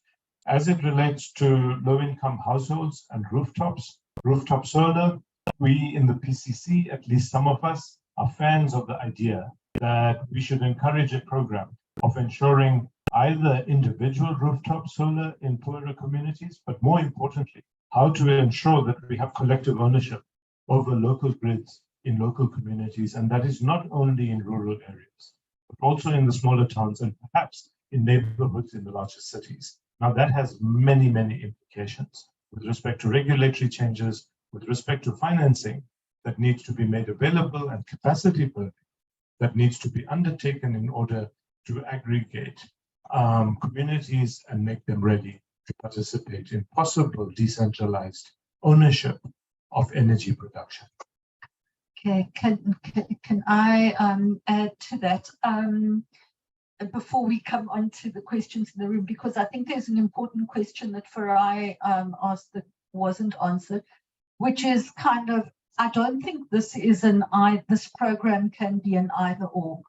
It can't be an either renewables for household use or green hydrogen. It's got to be an and program. And I think the significance of green hydrogen is the ability to actually build a new sector, a completely new sector in the economy with a completely new set of skills, the creation of new jobs and new opportunities in areas of the country where there is very little happening at the moment, and be able to really be able to use this in order to create new economic sectors for the country as a whole. I think that is the issue of it.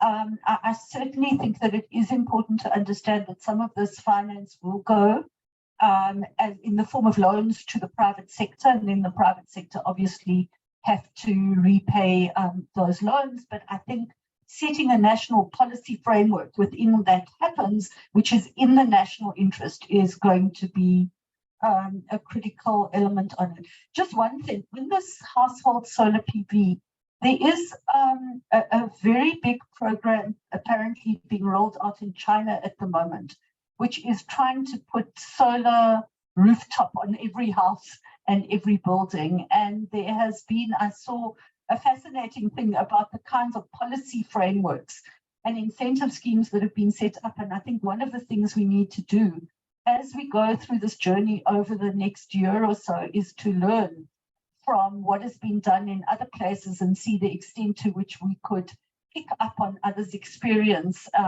for our own purposes. Thank you. So I'm going to take hands in the room. I must say that it takes about 20 minutes for people to ask questions and to get responses. And you only have 20 minutes left. So I'm only going to take we haven't heard from kids who are wearing uniform, and I really would like that. So I'm going to take hand from the lady over there, the guy over here, and the student this side, and then no, this one, the guy in white, yes.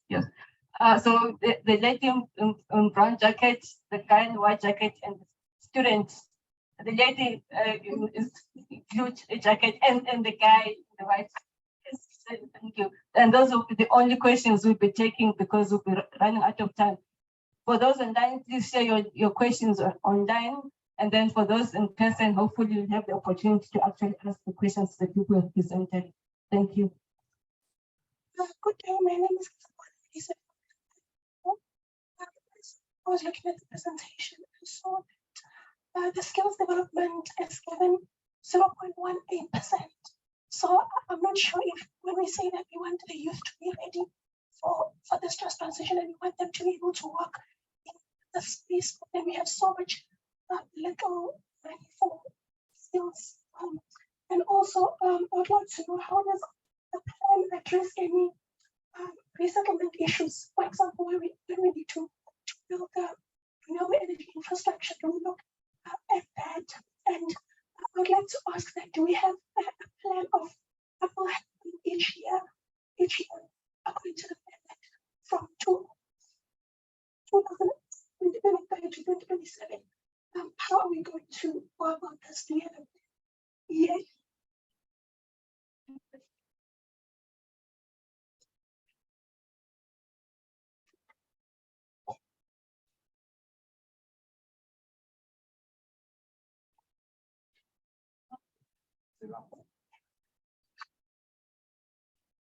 Today, speaking is Marvelon Zimande, hailing from Timbisa, an organization called Fruit and Make.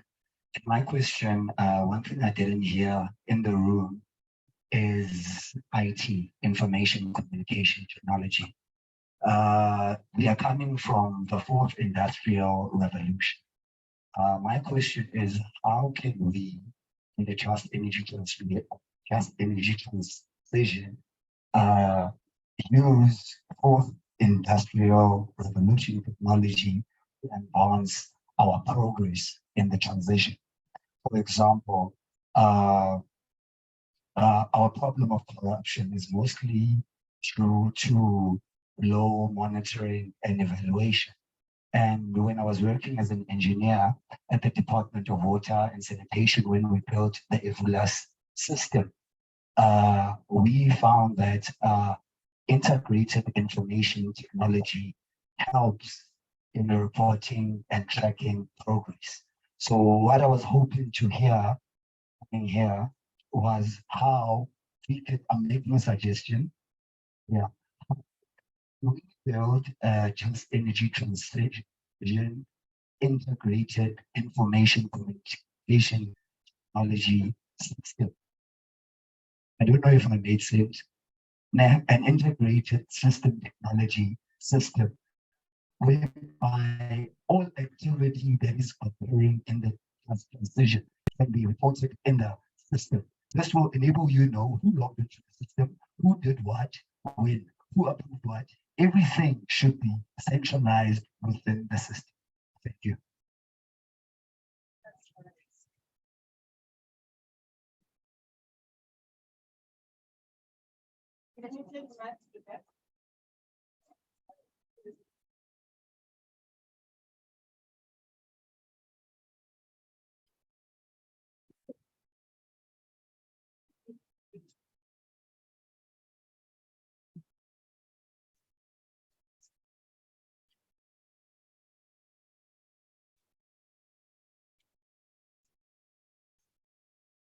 Good afternoon, my name's Almaz and I'm part of the Youth Policy Committee at Youth at SIA. I want to touch on the recent initiative that was implemented in Cape Town and Joburg that incentivizes the energy that private solar panels feed into the grid.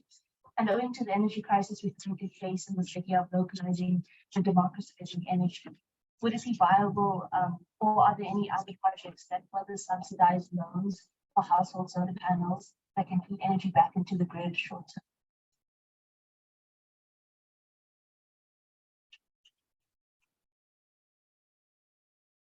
Afternoon, my name is Utsilen Kanimeng. I am here as a member of the Youth at Saya YPC High Schools Network and Fridays for Future South Africa.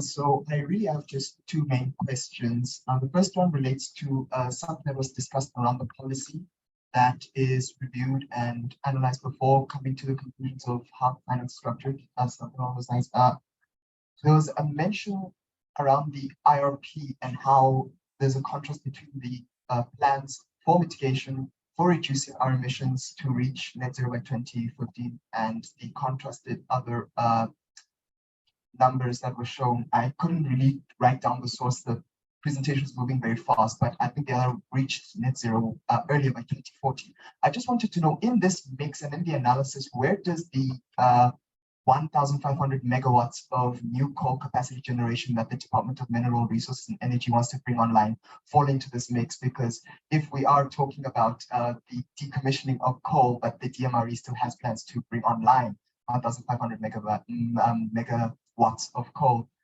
where does this put the investment plan and the position of the PCC? And just side note onto that, last time I asked, can we please have representatives from the department here so that we could also question them on the specific components and if there are any contradictions between what is presented here and what they have and what's their position on this, so we can just find some clarity on what's their positions on both sides. So that's just my first question. And my second question related to electricity, just something that I heard, I can't really remember the word, but it mentioned the electrical capacity that will be brought online by means of essentially mixing in privatized electrical capacity generation onto the grid. I just wanted to know, because we spoke about ensuring that the transition happens in a way that does not leave everyone behind. How would new electrical capacity generation brought on board that is made by private energy producers still be able to provide electricity to poor communities in South Africa? Because I do not see a system where it is feasible for the state to still maintain this, especially in a country where an article from the News 24 I read a few months ago saying that more than 50% of our electricity is taken from illegal connections. So if more than 50% is taken from illegal connections and people can't afford electricity because of these illegal connections, how will then independent privatized electricity that is for profit then work into the grid and the system? How will that be financed? How will that be structured? So on and so forth. Thank you. Thank you. My question will be mainly on it's going to be a comment first and then a question. So it will be mainly on the plan itself. It's very vague. Doesn't involve people from the communities, from the poor communities. And also, what I wanted to ask was, how will it tackle involving the gruesome industry of public transport that we use in poor communities, which is the taxi industry? How will you engage people in the taxi industry on the JPIP and also the just transition itself? As you know, that people in the taxi industry are so ignorant on things that will talk climate change. To them, it's all about profit and business only. Thank you. Okay, some of them are quite specific to Steve's presentation, so he will take that, but I'll pick up on some of them. On the issue of skills, I think that we agree that skills amount needs to be reviewed, but I think that we also need to take into account that actually as a country there is a lot of money that goes into skills, and I itemized it earlier on. There is the skills levy that business pays, there is the money that sits in the SETAs, there is the budgets that go to the TVET colleges, there is the bursaries and learnership funds, and the question is that money being used appropriately in order to support a just energy transition? And if we use the money in the system in a different, better coordinated way, what would that mean? And then how could this additional finance support? So I think the skills issue, and I mean, I think it's similar to the question that was raised earlier about how government budgets come into this. So I also think we've got to look at it as a system-wide issue and look at financing from a wide range of sources, from government, from donors, from the private sector, and put in place the plans that enable all of those to work together in order to be able to get better skills outcomes. And in order to be able to do more, including, I would hope, in the TVET colleges, for example, talking about your 4IR issue, you want to be able to train young people who can deal with things, a grid that can manage smart metering, for example, which is one of the issues that we've got to be able to put in place in order to be able to have something that is fit for purpose. We agree on M&E. We agree that there's a huge potential to digitize, modernize, innovate, have systems that can move backwards and forwards. You need that for a just energy transition. So I think it is a critical issue. Yeah, I think that again on the issue of private solar panels, we need a country program around embedded generation and housetop and rooftop solar. And I think that there's a big policy piece of work that is going to need to be done in government.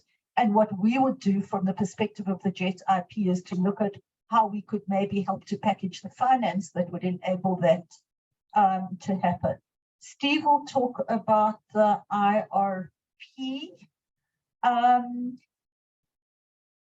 I think that we are going to increasingly look at a grid, maybe my last point, two last points. A grid that is where you have private, a mix of private and public providers. And I think in that, the big policy issue is going to be to ensure that if you are going to have a grid that is made up of both public and private providers, that you are still ensuring that the issues of distributive justice and ensuring that the poor are not excluded and carved out of that system is going to be a critical issue. And I think it's central to what the just transition is. So I think it's in the design of the system and its ability to redistribute and distribute to others and then put in place new schemes that would allow people, for example, to own their own renewables. Just on the issues of public transport and the taxis, on the issue of EVs, we will take our direction and work with the Department of Trade, Industry and Competition, who are the policy department around electric vehicles. And so again, from the perspective of the JET IP, what we would be doing is looking to work with DTIC so they design an EV system that is an equitable system that can bring a wide set of benefit across the system, including the possibility of, I mean, can you imagine for taxi drivers to be able to drive electric vehicles, what it would mean in terms of the expenditure that they face in relation to fuel at the moment? I mean, there's a huge benefit potentially. You may well have to subsidize, you may well have to retrofit, but I can think of a whole lot of benefits that taxi drivers would very, very quickly understand and want to buy into, particularly if there is a focus on the public transport side of electrifying the transport system rather than only on the private elements of that. Thanks. Can I ask that people give us an additional 5 minutes before we wrap? Yeah, so a couple of quick responses. I mean, I think the point about the role of ICT in energy transitions is really important, as well as the role of ICT in transparency and communications as part of governance. I mean, just out of interest, there's a business body that parallels the G20 called the B20, and digitization and the role of ICT within the power sector is a specific workforce of that group. In terms of incentivizing private solar panels onto the grid, I think that's really important, but it requires a whole bunch of reforms beyond, just the cities. You have to think about how we price electricity and power. We have to think about, the ability for municipalities to deal with that, their billing systems. So they're all important things that have to happen, but there are lots of underlying complexity, as well as allowing private sector support, private banking support of financing through bonds. But of course, then you also need a whole bunch of incentives for poor households who don't have access to those commercial financing facilities. On the IRP, 2 charts. Yes, the chart on the right was aligned with the IRP. The chart on the left was a more customized scenario. I mean, we should highlight that all of the feedback that we're getting here will be provided to the DMRE as input into their IRP adjustment process. And I think that's the key. The IRP is being adjusted. You know, those coal plants that are in the IRP haven't been built. So it's not, you know, we'll see if they're going to be in the new IRP or not. And then on the sort of private generation and sort of access and equity in terms of distribution, this is a key point. How we design and structure, Joanne's kind of already mentioned it, it's really important. We do need private sector finance of renewable energy because the public sector balance sheets can't support all of the finance that is needed. But the role of the state in this system is still very central. And they need to be making sure that we don't create a private sector generation facility that's only providing energy to rich and wealthy businesses and households. So that subsidy system, that energy access system is a key part of the governance reform that we recommend. I think I covered everything.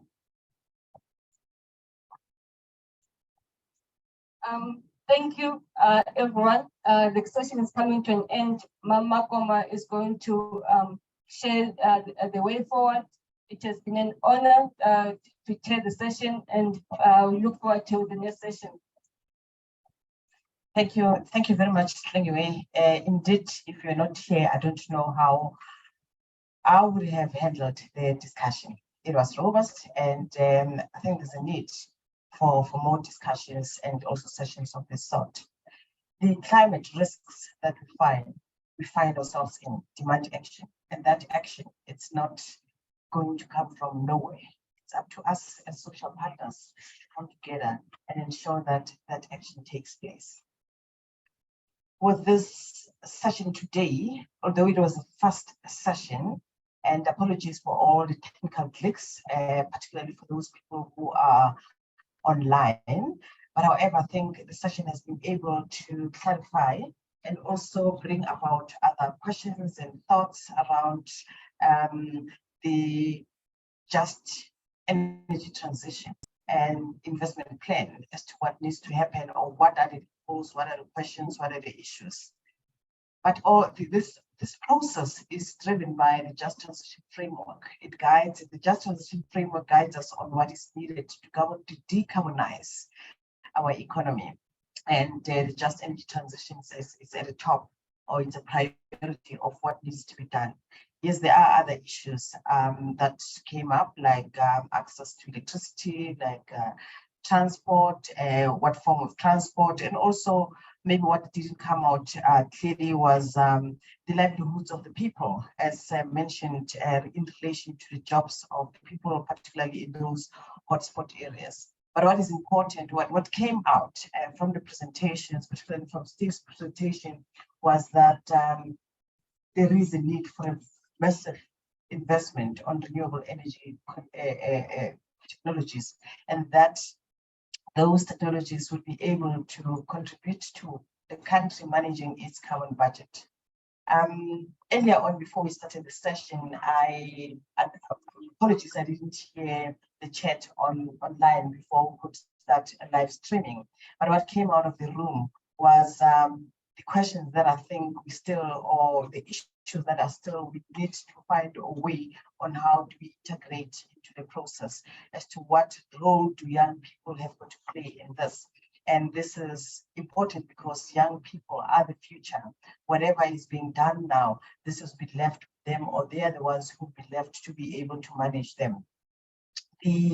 How young people have made contribution, or what sort of contribution do they want to make, the benefits for young people. And I had questions around timeframes being asked, around opportunities, what sort of opportunities are for young people for this Just Energy Transition investment plan, the economic ones, and also whether there's going to be new industries. And one question that came out was there's a lot of talk about new risk giving, but what about the new jobs?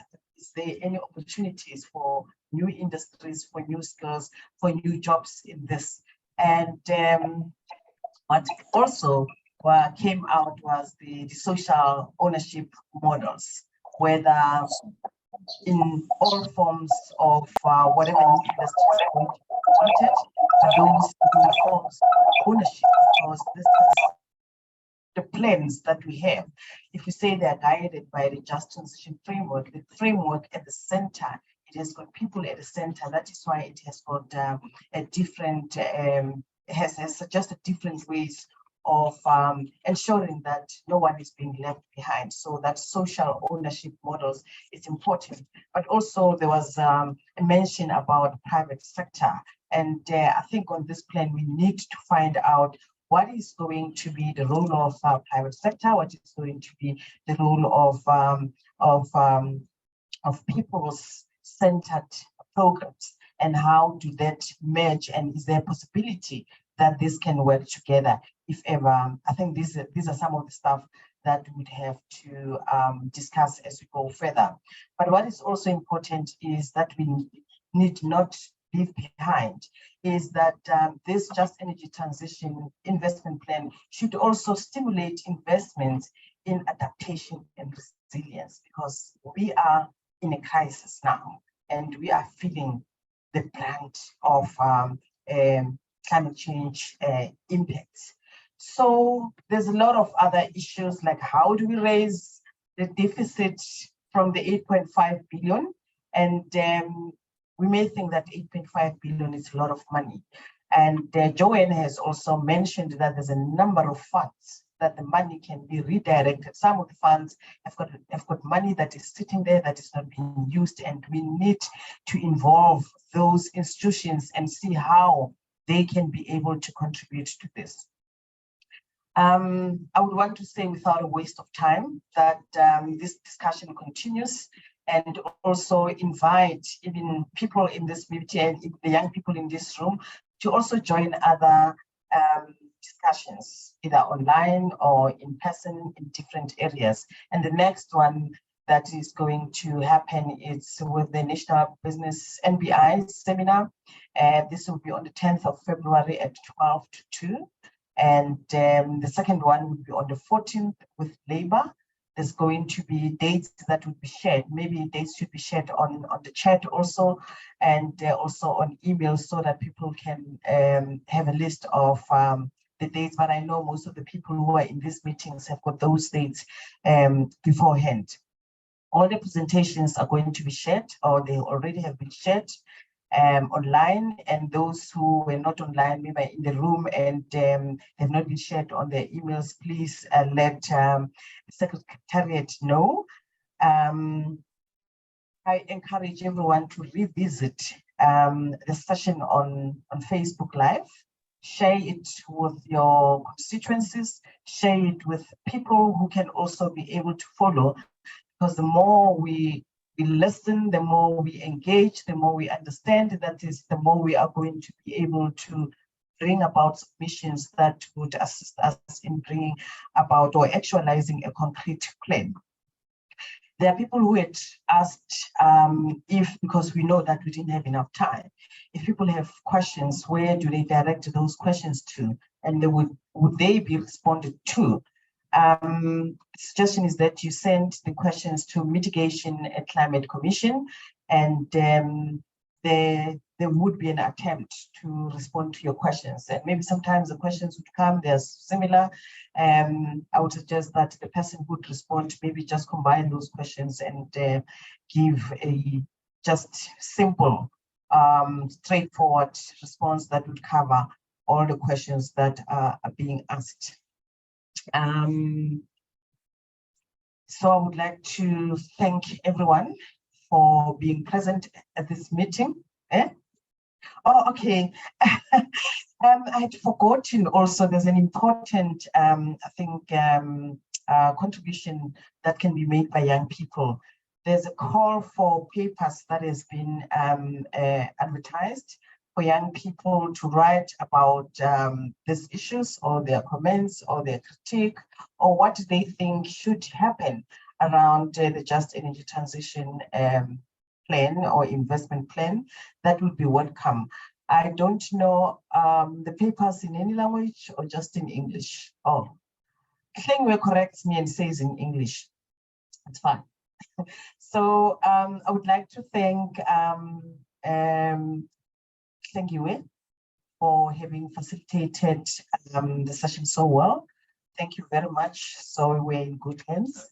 And would like to thank Steve Nichols for your expertise and explanation. And I just hope that when people follow your presentation that has been shared, they would be able to understand, particularly the graphs. I heard people talking about graphs and graphs and graphs, but you'll get there. I think that's the most easiest way to explain some of the stuff by using graphs, but you'll get there. I would also like to thank Joanne Yawich for her presentation, and you got most of the questions around Just Energy Transition Plan, and people are worried that it seems like people who are in the PC, FTT are moving out. What's going to happen? Is this really genuine, or are we just wasting our time? But thanks for clarification and assuring people that this is real. Also would like to thank from the Secretariat, Simpiwe Ngwenya and Thabiseng Masinga for having brought this session together.